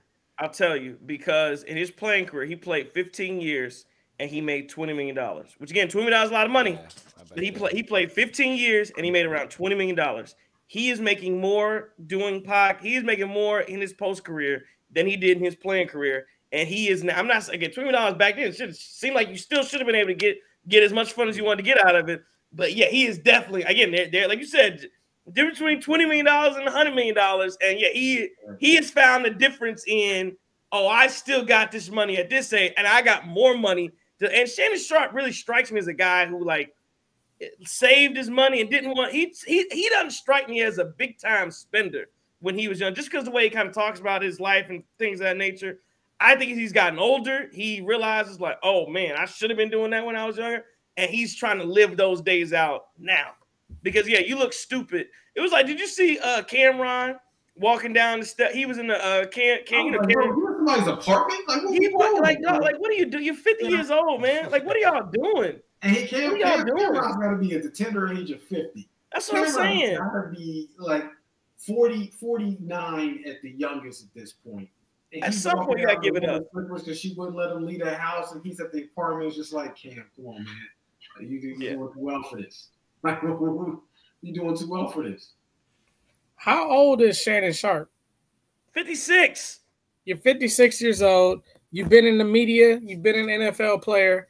You got to understand this type of stuff is out there. You got to know it better than anybody. You've been around the game long enough to know that it's people out here like this. I think Von Lee in the chat said the girl was 19, which is even crazier. You just got Von Lee said he wasn't getting no love because he was too dark. Von Lee said he wasn't getting no love back in the 90s. They ain't want to start. Von Lee makes a good point though. Her OnlyFans is probably popping off right now too, because everybody look at it and figure out what she's got. And looking at some of these pictures that he's released of her, I think some people are probably intrigued about what that whatever do. So, I mean, this is just wild to me because you did have an offer at a $10 million settlement. I'm assuming you didn't make a counter offer, but I do think this has the work of Tony Busby, who's no, this is real shakedown. We're not settling for 10 if we can get 20. And Tony don't care because his legal fee is going to be probably paid as part of the settlement too. What y'all think she gonna get? She'll get some. I mean, I'm sure it'll end in a sense. It ain't gonna go to. It won't go to a trial. I mean, but I think at this point, if she wasn't gonna take the $10 million, if you had $10 million on the table, she wasn't gonna take $10 million, then yeah, you might as well at least see if you can get it dismissed, summary judgment, and then if not, then you gotta figure out your options from there. But like you said, JT, unless somebody's gonna front you some money to get it settled, I don't, I don't know. It's. Well, I don't know. And again, I don't know what all's out there either. At some point, this is going to mess up business, and that's the problem, though. That is the problem. At some point, this is going to mess up business, and that's the other pressure that you feel if you're Shannon Sharpe. If your sponsors or if whomever you have deals on the table with are we're going to pause, or they're listen, we're ready to sign this thing, but you need to make this thing go away, then I think at that point, that settlement amount certainly goes up because it's not worth fighting this girl over $20 million when you got 100 something in the back that you waiting on, right? At that point too. The other thing though is that a settlement is not an admission of guilt. It's certainly an admission of fault, but this is a sexual assault case, and when you have facts like this getting released and everything else, you got to kind of weigh that out. Yeah, if you settle and kind of show it looks like you did something bad, what does that mean? If you go to trial and a bunch of embarrassing things come out, what does that mean too? This is not a good situation for anybody to be in. Shannon is just very freaky. You freaky. Listen, man. I'm at the big age of 57. You freaky ass dude. Listen, there has to be a better pool of women for that guy than a 19, 20-year-old OnlyFans girl. He's just a big freak. That's why. Like, you couldn't go like maybe 30s. He even lied on his own podcast saying he goes for 26 and up. Nah, fam. He just came out 20 years old and an OnlyFans account. This guy is freaky. He's honestly trashless. Honestly, trashless. Trash. So I'm gonna say something without saying something. This is impressive to me for a reason, and here's why. Y'all remember a few years ago when there were rumors that Shannon was? That don't mean nothing. Right. I think he's I think he's starting to overcompensate. That's what he's starting to go. He's starting to overcompensate for the rumor. There were rumors a few years ago that you could read online that people were saying that Shannon, when he was walking through the dog with the airport, and everybody was like, "Huh, okay." And they looked at some of the outfits and they saw that, and y'all know what I'm talking about. You could I'm not making got out the car that one time. And I think for Shannon to have the tape getting leaked with that woman, that was odd too. Right, to erase all doubt. That's a hell of a recovery, right? Just like when Jalen Ramsey that's not had that little fruity interview. I mean, look, y'all remember when Jalen Ramsey had that interview? That interview. Jalen Ramsey had that interview, and tell me. You tell me. You ask him. You ask him. You go see what he said. Drew Holiday too. Damn. The Celtics. Yes. No, but no. But I agree with you. But I'm just saying, like, I think it's almost his point because you talk now. Hold on, now, John. You talk about the pictures and walking to the airport, but really talking about, if you remember, he really want to get deep. You remember his stylist who used to go to games with him, and he find and all of a sudden once he got very famous, he don't go out in public with his stuff. I almost think he's over. Again, to me, I get what you're saying. It's not this case, though. Not this case. Well, I don't think you cooked this up by any means. I'm just saying he's gotten to. What I'm saying, I feel like he's gone too. Oh, I gotta really show it, and it's like you get yourself in these situations, because you can't just be a normal person. You can be freaky as you want, but you can't. 19, you can't even tell. You get to the point where you're doing whatever, and you can't even tell when somebody's setting you up. He's saying. Right, you 56 thinking with your meat and talking about, I went in and it was a setup. She had a camera and I didn't even know. You dealing with people that's doing that to you. Yeah, you in the wrong spaces. And so again, it's just a lapse of judgment. And the other thing, I go with ESPN and I wonder, especially when you talk about the tape getting leaked, that tape where he was, I didn't know to press the button. That didn't make no sense either. It didn't make any sense. Instagram Live didn't make any sense. If you just accidentally that's posted but a video, but you went to your live. point. But to your point, JT, about like the ESPN and losing money, like you let him slide for that because again, Paul Pierce got caught up when he was smoking hats and women around him, and they fired him immediately. Did you see the other video about Paul Pierce that came out? He has Paul Pierce is wild. But anyway, we should do Cream City Entertainment Channel. Yeah, I know, but Cream City TMZ. but yeah, let Von Lee host it too. Yeah, Von Lee got all the info. But yeah, no, I'm just saying that last I say it just for me. At what point does ESPN say, yeah, enough is enough? Like this is strike two. This is strike two. And it's not like, I hate to say this because it sounds terrible, but it's not like you can't easily replace him with somebody else on ESPN. You can't, right? If whatever demographic you're looking for, which we know what demographic you're looking for an ex-NFL player that's a bit of a character, that is, right? Like you certainly can. I mean, you can. That's a plug and play easily for ESPN. I will say though that podcast is one of the top podcasts on, I think, Apple, a bunch of different sports podcasts too. I think it's one of the top podcasts. Period. Nightcap and Club Shay Shay are both. Yeah, both very, very, very popular. And maybe Apple or whomever he signs with may have a bit more flexibility for him. But I'll say this: I doubt you're going to be on TV with stuff like this floating around.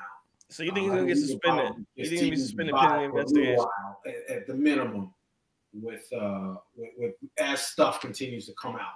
Yeah, like this. The wild part to me though, doesn't he promote Rose Sparks? Who? The little Sparks joints. He promotes the commercial, like the gas station pills. No, I think it's something. He does have something like that. I don't think anything's going to happen to him. I feel like this is a new school ESPN. Pat McAfee is kind of taking it more to WWE than what it's currently is. Did you see that? Oh, Paul Heyman. Did you see Paul Heyman on ESPN on McAfee? Yeah, he went crazy. That's another one that's crazy where you got Pat McAfee brings out Paul Heyman, and Paul Heyman is I mean going at the talent, and it's like, and it's just a new ESPN. It's just a new world where, you know. And again, I wonder if ESPN is really going to dive into. You talk about like the attitude era of the WWF. I wonder if this is this a new. You think he's gonna be fired? Yeah, I think he's gonna be fired. You can't brush over that first incident like nothing happened, and then more stuff comes out, especially something that actually breaks the law. He's gone. Von Lee says the role. She got some information, or I don't know if Von Lee's a man. Van. I know we're saying like Van Lee. Yeah, they say the role play tape is coming out between tomorrow and next week. Why it would also, I think the fact that he does have the podcast stuff going for him makes it easier for them to let go and cut ties. For ESPN at least. Because at the end of the day, Shannon, I mean, he doesn't really necessarily need to be an analyst on First Take. So I don't think they're going to have this like emotional attachment to this guy after multiple offenses, especially this one against the law. I guess what they may fear is, could he, you know, because no, I don't know what Fox Sports. I mean, could you see him potentially going back there and doing something there, and now he's competing against you again, which I'm sure they didn't like. Stuff. They do got a lot of problems over there. I think you'd be untouchable, because keep in mind, Buddy from Fox Sports is also getting sued for sexual misconduct and all that other stuff too. So no, I think you certainly will have an issue. NFL Network can't bring you back, not after. Remember, they cleared out. It was Marshall Faulk, Keith Evans, a bunch of folks for alleged sexual misconduct with employees as well. That was a total mess as well. So, yeah, I think Shannon Sharp, if this does not settle quickly, and because at this point, you don't want anything else to come out. I just don't think you do. And for Shannon to say, "Oh, my lawyer is going to release something," for him to start releasing text messages and everything else too. I mean, it may help you at trial, but in the court of public opinion, it still may paint you in an awful picture. And again, the court of public opinion matters because there's so much money on the line with what you do in the public. Yeah, well, it's gonna be interesting. A lot more stuff to come out, and we'll see how it goes. I don't got anything else. Anybody else want to get to anything else before we? His apology off the teleprompter was ass too, by the way. Oh, he's sitting there. Yeah, he's sitting there. You see his eyes moving, reading it. Like, man. Let me ask y'all this question real fast. Draft, NFL draft. I don't want to get into this too much because everybody got to go to bed because, you know, got to do a day job.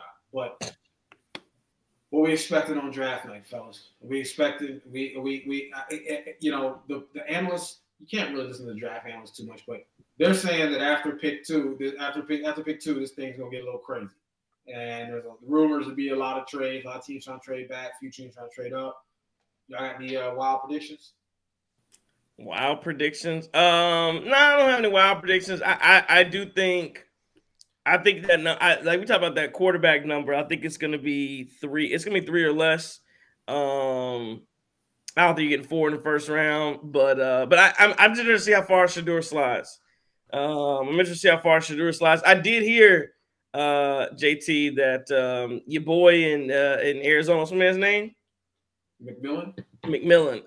Wide receiver. I did hear that he is a favorite out in Carolina. Is what people are saying. They do like him. And Carolina sits at 8. Now, of course, Carolina has been very public about how they don't mind trading back. But yeah. So that is what I've heard out, and is that he's a favorite of the in the front office out there in Carolina. So when I was talking to some of the coaches out in Arizona a couple weeks ago, they were saying, some of the football coaches in Arizona were saying they think his floor is the mid-teens. They think that's the floor for him. So it'd be curious to see what happens if someone does even trade up for him, if Carolina snags him. You know, to me, it seems like figuring out the quarterback situation, because generally speaking, I would imagine you're going to want to try to get into that whole top 10 as quickly as you can if quarterbacks start to slide. If Shedeur and Jackson Dart are available, let's say you get to 8, 7, or 8. If they're both there, do you trade up at that point to get in front of New Orleans? Because New Orleans is probably going to go QB. right? Well, I know they had a couple reporters in New Orleans saying that they are not going Shedeur Sanders.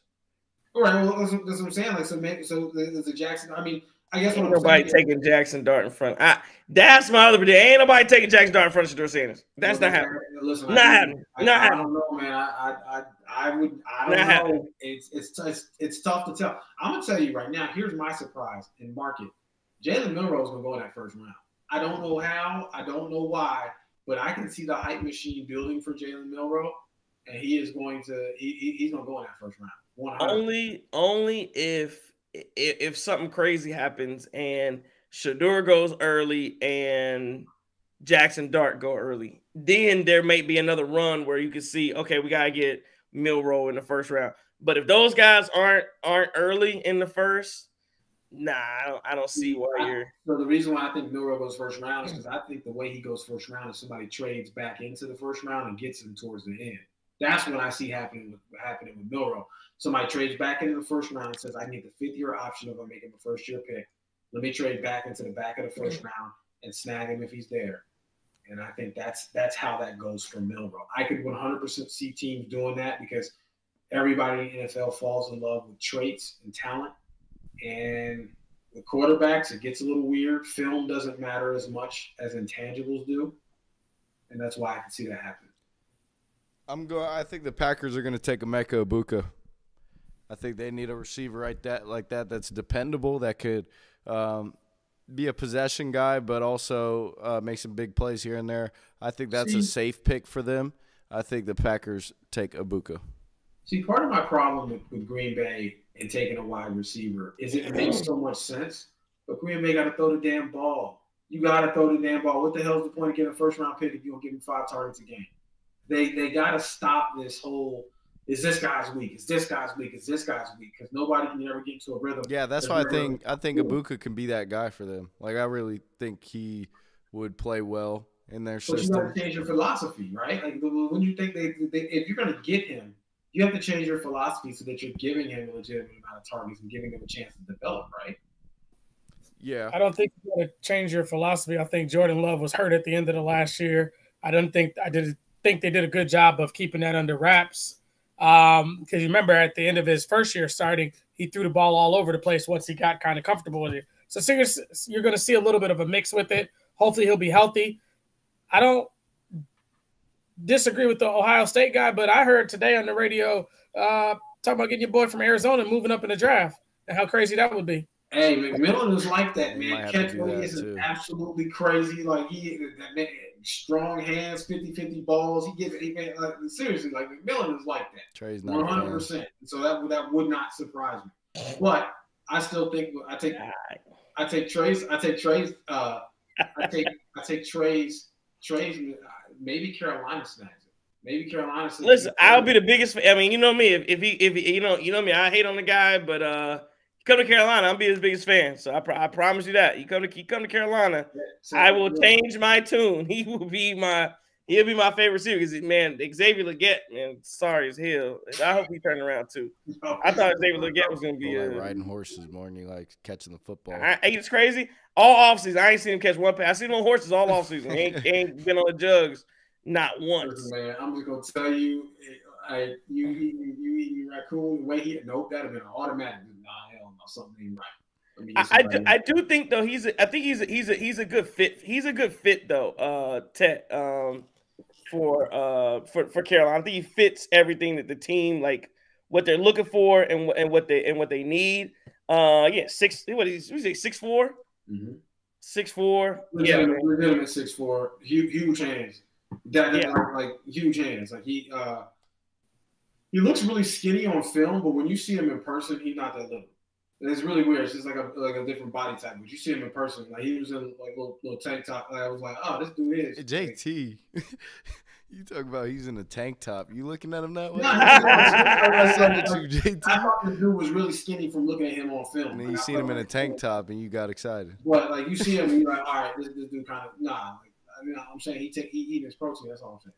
And he can play it. I think I think people talk a lot about his route run. I think the question is going to be, can he get vertical down the field? Can he really get vertical down the field?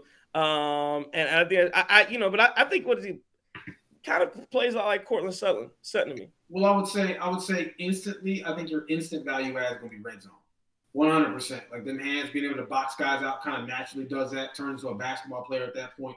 50-50 balls, he goes up and gets them. I mean, like I think instantly red zone is going to certainly be where you're going to see an impact from him. Sooner than later. Some of the routes, that's a really good question. As far as like now, one thing that I like about him too is he can move. At least in Arizona, he did this. He moved all over that formation. Literally, I mean, he can catch it from the slide, he can catch it from the L, he can run the X, play all the different wide receiver positions. Again, the collegiate level is a little bit different than the pro level, but to have a guy that big that's comfortable in the slot is probably a bit rare. So, yeah, I'd rather have him over Matthew Golden, which other people have been talking about in Carolina. I think I want, like I said, I just like the size. I do like his size is, there you go. 6'4". What are we doing? All right, man. Good hands, catching balls and shit. Like what? And the tank top. The Bucks need to start winning some damn basketball games, and then maybe we won't have these conversations in length. Yeah, man. I would love to be talking about a big time victory, but we are not. Gabe Hutton says Sanders to the Steelers. Yeah, we'll see if if that happens, too, right? Huh? They got DK, right? Steelers. I really do think if Shador falls with Big Ten, I think you would have teams trying to trade up like crazy. If he falls where? Say what? You said he falls where? If he falls like past 10, I certainly think some teams like trying to trade up like crazy to see. I think he's a hell of a player, man. And I again, him falling would be DK's with Steelers. Him falling would be the best thing for him. It really would. It won't feel like it, and he will be embarrassed.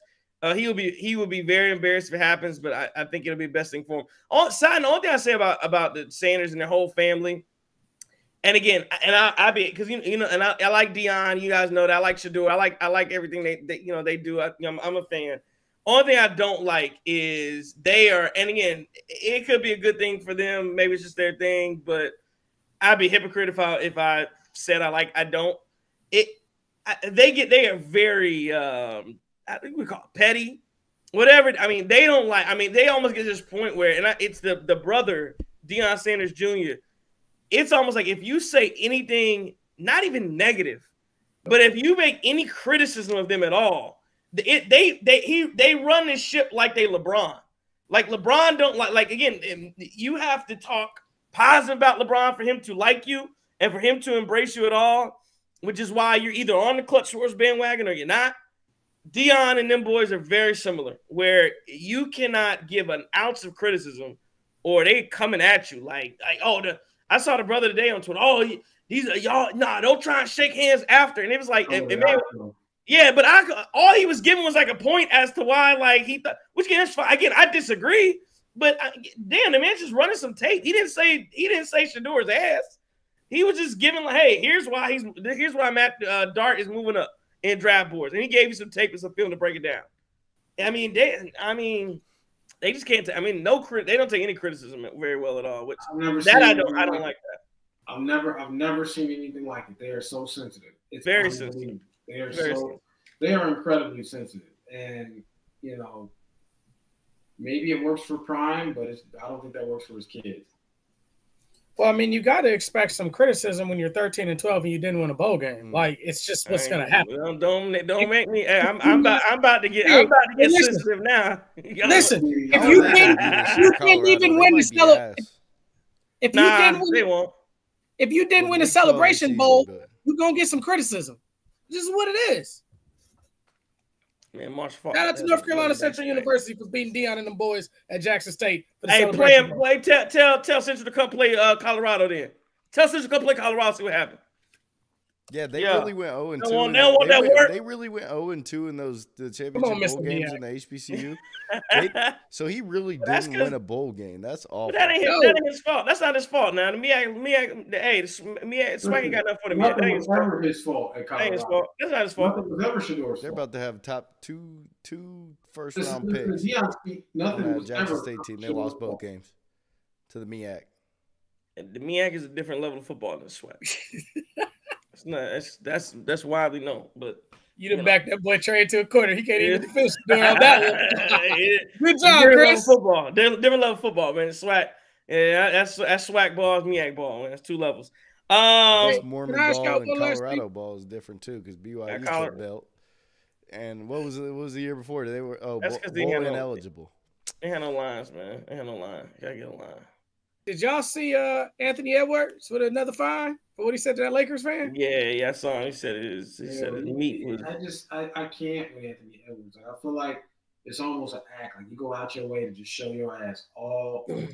It's just like, what is that? Like his whole thing is almost like it's like a reverse type gimmick where you see athletes who are super cheesy and they just always try to say like coach speaking. You're like, wow, this guy's not authentic. Then you see Anthony Edwards and you're just like, you go out your way to just do dumb stuff. What is that? Like, I just don't understand. That's true. Why he's leaned into it way too much. Say what? He's leaned into that kind of role way too much. Like people, when he was first starting out his interviews, oh, he's so Atlanta. He don't give a damn. At some point, you have to give a damn a little bit about the public. I don't think he does. And I think that's going to result in you having 18 years of child support payments. Well, no, and it may, but I think that's why the homophobic slur thing and stuff like that, like $370,000 in fines thing. Like I'm sure he doesn't care. I'm sure. No, he doesn't. But Chris, the public doesn't like him for that. No. I like him. I like him. I think he's a great player. I don't. I wish. I sometimes wish my kids were a little older.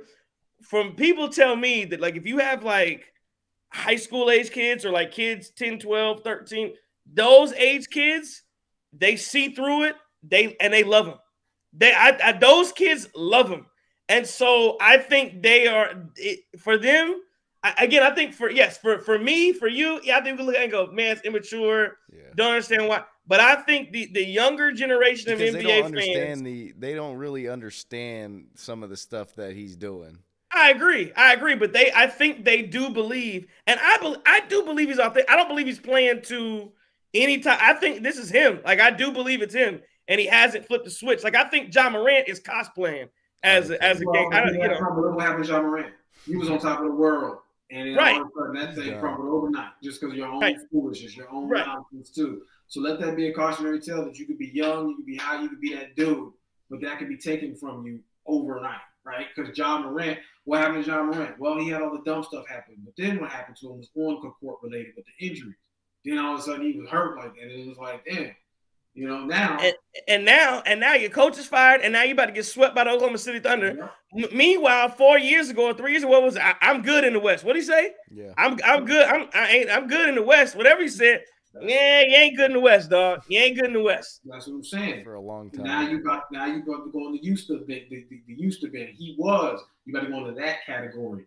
But was he always potentially going to fizzle out like this? I think that's a question that can be true. He was a high flying guard, and he was doing all the kind of. And I think people just like he was a human high. He was the most electric. Call him what do you call him? Most electrifying man in the sport. He was. I mean, for a minute, then he was like, I don't want to dunk no more because he kept getting hurt. So yeah, I think it's right. And he can't really shoot. So yeah, I think it's he's definitely starting to fizzle some. And the laser pointing the laser at the Pacers, allegedly. Yeah. So yeah, man, he's definitely been a problem. But I think Ant's got to get himself under control, man. I don't know when he will, but I think that's some of the reason why he was like, yeah, I don't need to be face of the league. I don't know what y'all talking about, the face of the league stuff. Not for me, because I think right. Because could you imagine LeBron? Could you imagine LeBron telling people sitting outside and telling people his meat bigger than him? There's no way LeBron would do that. That's not what the face of the league does. That's not what somebody who believes they are representing more than just themselves does. Like he is. Yeah, he don't get it. So I see why he's like, I'm not the face of the league. And he probably shouldn't be. Well, listen, it just to me seems like, listen, when I look at Anthony Edwards, I see a guy who does not listen. That's the thing. Like nobody can tell him anything. You certainly see this. He is that guy. Can't anybody tell him? You think somebody hasn't tried to take Anthony? Presentation is everything. Doesn't care. It doesn't matter. Because he has X amount of dollars. But let me tell you, what's everybody's relative told y'all about a fool and his money? I know y'all heard this. I know you heard this before, Trey. I know you heard this too, Justin. A fool and his money will soon become part. Come on now. Hey. I know you heard that. I know you heard that. If you've been in them pews, you done heard that before. Mm-hmm. I think I don't know if he needs like a big brother like Sen KG to talk to him and stuff like that. But I guess the issue with the sorry, I guess the dude from the Giants just slipped and fell on the grass trying to throw the ball to first base. I guess the big issue for me is that these fans sometimes they come and they say all this reckless stuff, and I know Ant has different issues, but to me it's okay for these guys to pop back at him sometimes. Like you want to call him, you want to say this, you want to say that. You know, the Pacers fans, they want to say this, they want to say that to Pat Bev, and he throw the ball at. Like sometimes you got to start treating these people like people, and you won't get some of these reactions that you get. And I hope homie wife wants to sit next to him because that got a little awkward for a second, didn't it? What happened? I said it got a little awkward when he told him about the meat story with his wife sitting right next to him. She was there. Who was there? The dude who he was talking to. Oh, dang! I didn't see that part. I thought, well, maybe it's just some chick next to him. But I mean, yo, hey, look, talk about these dude basketball games. Talk about them being soft, whatever. You go a little bit too far, and hey, don't what John Moran said. Don't run up that chimney if you don't want no smoke. Yeah, there you go. Absolutely. Leading with your meat is crazy. Like is crazy. And if that is like in your top 5 comebacks, I mean, man, like yo, you got to get a deeper bag, bro. That's crazy. Like even go there with, because I mean, immediately, like right away, immediately somebody gonna like it just makes no sense. But I mean, Anthony, again, I can't stand anything about Anthony Edwards. Call me the old head, call me the OG, call me on status, but there's a hell of a lot of folks who agree with me. Anthony Edwards be on that shit all the time. Bucks loses tonight, man. 115 to the Indiana Pacers, man. Tough loss, 0-2 in the series. Man, this is a long show. I feel like we got 2 hours already. Good stuff, fellas. Playoffs, 220. Jesus Christ. But the Pacers fans the bed.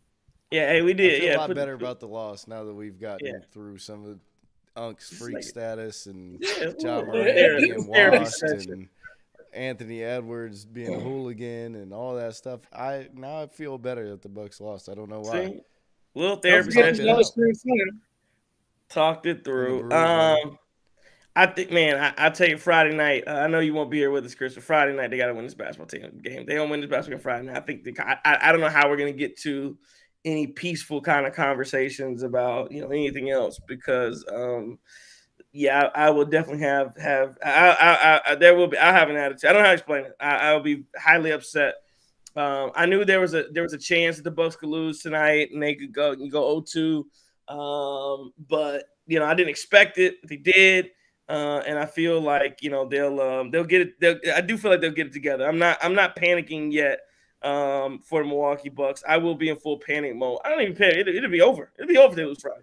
I'm panicking. No, hit the panic button. You're hitting the panic button? I'm not panicking yet. Because you're in a must-win. That's why I'm not panicking. Hey, we have to win this game coming up. Like, let's just be clear here. Like, it ain't no more being cool. Like, it'll be okay. We just gonna peep shop and wood. No. We gotta win on Friday, and then we can reevaluate. But we are in a must-win situation on Friday. Don't play yourself. I would be like you, JT, if they just came out and just beat us by 20 or 30 and just completely cooked us. But the fact that we had a lot of resiliency and fought back, I feel a lot more optimistic about Friday than had we got belt ass. Well, if all these Pacers fans that show up in the replay tomorrow and all these people, Pacers are going to the finals. I'm seeing so many wild expectations for this damn Pacers team. That's like, the Pacers, they're going to the finals. I'm sorry you had to run into us. The Bucks can beat this team. That's why I want them so bad to even up this series and at least make it 2-2, man, because I really do think that you can beat the Pacers in a series. And I don't think that their fans have crazy expectations for that team, and it would be awesome to send them home in round 1. But the fact that we're in this deficit, they're going to have to show me that they're real finals contenders or whatever. They've got to win one of these. And I think I still have – when Giannis is out there, I'll say this. There's just a different energy that comes with being a Bucks fan to where it's like, okay, I think Giannis – having him out there in general, there's going to be games where I think he sits in the locker room, he goes home at night, and he's like, oh, yeah, we're going to beat them. And he goes out there and does it. So that's why I'm optimistic that we still have 34. And Giannis is so good. Giannis is one of those players where he's just not going to let you lose. Like, he's not going to let you get swept. No, he's not going to let you. I would feel differently about Giannis if he allowed the Milwaukee Bucks to get swept. So that's why, I'm not I'm really not in a panic mode because I just feel like Giannis got that you need a win. I think Giannis is gonna do it. I think he'll do it. Now Dame Lillard's got to come join him, but I just don't see a world in where the Bucks lose. Tish says long show, but good show, huh? Yeah, Pacers going to the finals. That's what they said. Pacers. Yeah, what they gonna do? I've got my fair share of those comments on my Twitter. Yeah. Halliburton gonna buy a ticket? What the hell he doing at the finals? His bunny. Yeah, he ain't going to no finals, man. Shout out to Halliburton, though. Yeah, I see his girlfriend Jade. Okay, all right, brother. You know Jade, what? But she white. You didn't get that from Indianapolis. I'll tell you that. You brought that. You imported that. That wasn't walking around Iowa. I'll tell you that much. From Iowa State. Iowa State. Let's walk around Iowa. We walk around Indianapolis. My first year of law school in Indianapolis. I can tell you right now. I ain't walking around Indianapolis. They ain't got no things at IUPUI. IUPUI. I was thinking, where was I at? Where was the NCAA? I was in Indiana for NCAA headquarters doing some mess one time. Anyway. They said, do we have crazy expectations for the Bucks? I think my expectation was going into this playoffs, beat the damn Pacers. That was my expectation. Not get to the finals. At least get us one more round with the Cream City crossover and our amazing viewers, our amazing people that come in and support like Tish. Absolutely. I'm really, you know what? I'll tell you this. This is a big win. It's 90 people still in the chat at this point. We really ain't talking Bucks. We're just talking, people still rocking with us. So man, I hope, if you tuning in from work, if you in the car right now, if you just at home chilling, watching before you go to sleep, we definitely appreciate you. And if you had the crib, so what? That Shannon Sharp video to come out. So you're waiting on the Shannon Sharp video. We're gonna have to talk about this on T's and Q. Oh, it's just we in the middle of Bucks playoff. Oh, he should be on the trash list 100%. He should be first place. Should he be on it, or should Tony Busby be on it, or like? Nah, Shannon Sharp put himself in a situation. He put himself in a situation. Late super chat coming in. That's why we stay on here. Late super chat in. We still twerking at the end of the club. Club closing. We still getting the last twerk in. AR Bacoon. I'm leaving with some. AR Bacoon says, "Why do you want to win the series knowing that Cleveland will be our next opponent?" That's just come on, AR. That's some loser mentality. Why do you want to win the series knowing that Cleveland will be the next opponent? Fan. Yeah, and maybe you are a Cleveland fan. But yeah, no, to me, because that's a loser mentality. Whether I believe beat Cleveland or not, loser mentality. Now again, is Ty Jerome going to continue to play like he's been playing? I don't know. I certainly don't believe in Darius Garland. I think he's an easier. I mean, I have to say this. In some ways, I think matchup wise, it's a little bit. Cleveland's actually to me a little bit better of a matchup for the Milwaukee Bucks. Now, again, I'm not saying that Cleveland's a better team than Indiana, for no doubt about it, no question about it. But as far as matchups go, like I would argue, Oklahoma City, much better team than Indiana. Matchup wise, much better for the Milwaukee Bucks. It's a good match. Houston, better team than Indiana. Great matchup for the Bucks. Like there are teams out there that are better than who the Indiana Pacers are, who are just better matchups for the Bucks. And yeah, I think that Cleveland's one of those teams that they're just not a terrible matchup for you. Really because, and again, you all right? All right. No, yeah, you smoke a little too much. But yeah, inhale. Wrong But pipe. Wrong pipe. hey yo. But Get some water, man. it's Get yourself crazy. some water, bro. Good. But like but they're a team that like Brook Lopez doesn't necessarily get played off the floor. I think Jared Allen's, still more athletic than him. But again, it's not one of those things where at least Brook Lopez can stay in the paint and he's not getting pulled out the perimeter every single possession. So again, for those reasons, and that's one of the biggest problems with Brook Lopez. So I'm just saying, I hear what you're saying, AR or R Becombe, but yeah, it's just a matchup thing, and I think the Bucks have a. Not saying even I don't know if the Bucks win the series against Cleveland, but I think that it's just a good matchup for him. Now, because again, Dame would have to play extremely well, extremely. He would have to play like a superstar. But I it's just a matchup thing where Brook Lopez can stay on the floor a little bit better. So, I mean, for me, the reason why I want to see us win is because, I mean, just as basic as it could be, because I'm a Bucks fan. However, we haven't seen Giannis win a playoff game since what was that series in Boston? That was the last time he won a game, and I believe last time he won a series was 2022. So we're 5 years removed. So, hey, let's get back to our winning ways Friday, though. I think we could do it. Still got a shot. We got the best player in the series, and that won't go away. Well, and I'll make this point real fast, too. Keep in mind, guys, this is the first time we've ever seen Giannis and Dame play in the same playoff game. Yeah, we make that point all night tonight, too, which I thought interesting, too. But this is the first time we've seen Giannis and Dame play a game together, which, of course, is a win in and out of itself, right? Getting these two on the court together in the playoffs, which is why we made this pairing in the first place. So I'm just hoping that the second time looks a hell of a lot better than the first time. And there certainly is a chance that it will. So, man, let's get it. And, hey, last point on this. Doc has to change the lineup on Friday. He has to change the lineup on Friday. He has to change the lineup on Friday. And the way I see it, let Darvin Ham, Prunty, or somebody else tell you, because what you don't want is Jimmy Haslam coming down and telling you what we're doing with this lineup. That's a problem. Yeah. Jimmy Haslam probably don't know left from right. He just got cheese. Hey, man. In terms of basketball X and O's, he's just going to pull the trigger on firing him. He's got to have somebody. He's got to have somebody in his ear that knows ball, special assistant or somebody that he can confide in. Kind of in that Doc role, that role that Doc was in. Yeah, he's got to change the lineup. Hopefully, I mean, the reason I would want to play Cleveland, I just think the inexperience is real. Like that's a real thing in the playoffs for teams that haven't done it together, haven't won anything big together. It could be tough for them to get over the hump versus a player, not even really a team anymore, but a player that has, and Giannis and Brooke and Bobby. So hopefully, don't forget 43.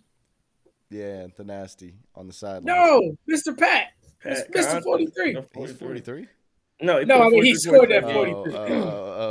The nasty was 43 though, right? Am I no, you're right. That's why Tish said earlier in the thing she'd rather start him over Torian Prince. Pat Connaughton.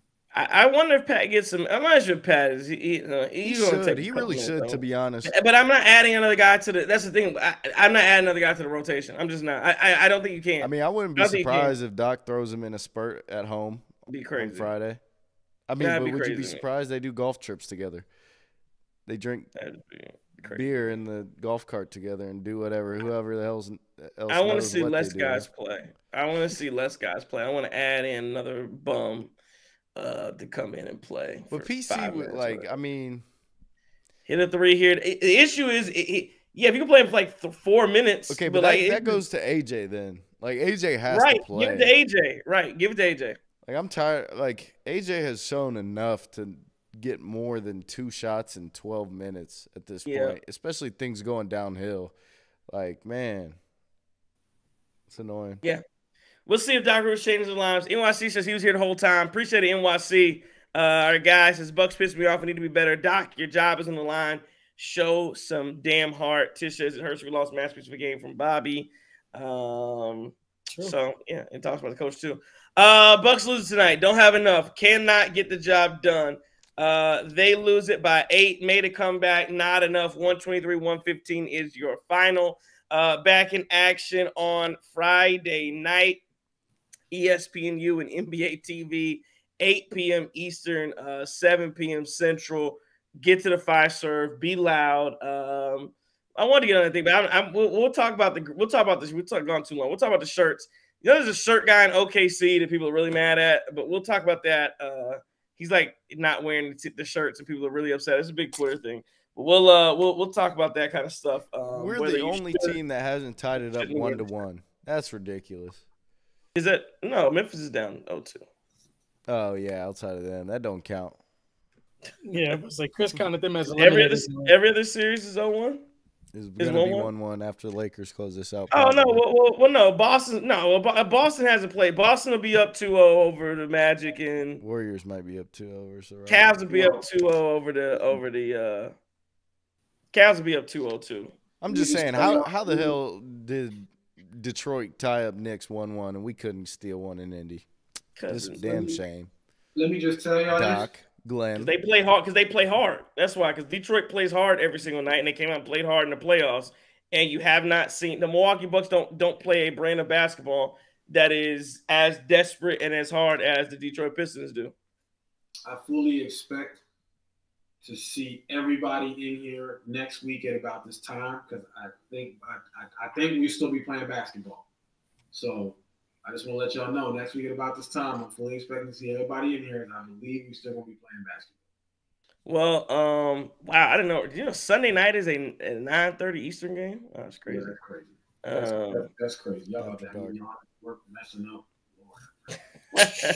I'll be there. I'll be there that Sunday. So take PTO, JT. You gotta take PTO, but might have to do it. Call out Bucks and Six. If it's 3-0, yeah, go to work. Get that ass up to work, brother. Yeah. That's gonna be a crazy chat if we get swept. Oh my god. Get swept. Friday I'm gonna face that. I'm gonna just start picking out the loyal viewers in the chat and just reading it. I'm not even gonna. It's gonna be scrolling so fast we might not be able to read it. Yeah, Friday's gonna be nasty if we. We're gonna have montages on Mr. Barrett's channel as well. I ain't mentioning that man either. Pitchforks is coming out for Doc if we lose on Friday. Folks is really about to go crazy on Doc. Yeah, Tish says hit the like button. So again, yeah, if you're in here, hit the like button. If you're a Pacer fan, you're excited, hit the like button. If you think the Bucks can win Game 3, hit that like button. Appreciate everybody for joining us. If you're on Twitter, if you're on YouTube, fun night. Even though the Bucks lost, did enjoy it. Enjoyed talking with you. Enjoyed getting these thoughts out. Always feeling a little bit better after the game ends. Getting in a little Cream City crossover action. So good stuff. Check out Justin, Chris, and Jeff. Justin and Jeff always on the Cream City Curveball. We'll get you and JT in that joint too. Yeah, we'll get in there, and that is your Milwaukee Brewers. Baseball, a lot of good stuff from a baseball perspective from the Milwaukee Brewers following that team. Again, the draft is on Thursday, starts Thursday, so we'll probably be talking about that a little bit too when we get to the round table after Friday night's game. Talking a little bit about that. But again, fun stuff. Even though rough output tonight as the Bucks are down 2-0 in the series. NYC's his last thing. Kuzma needs to start doing the mic and drill in the Bucks and 6. Absolutely.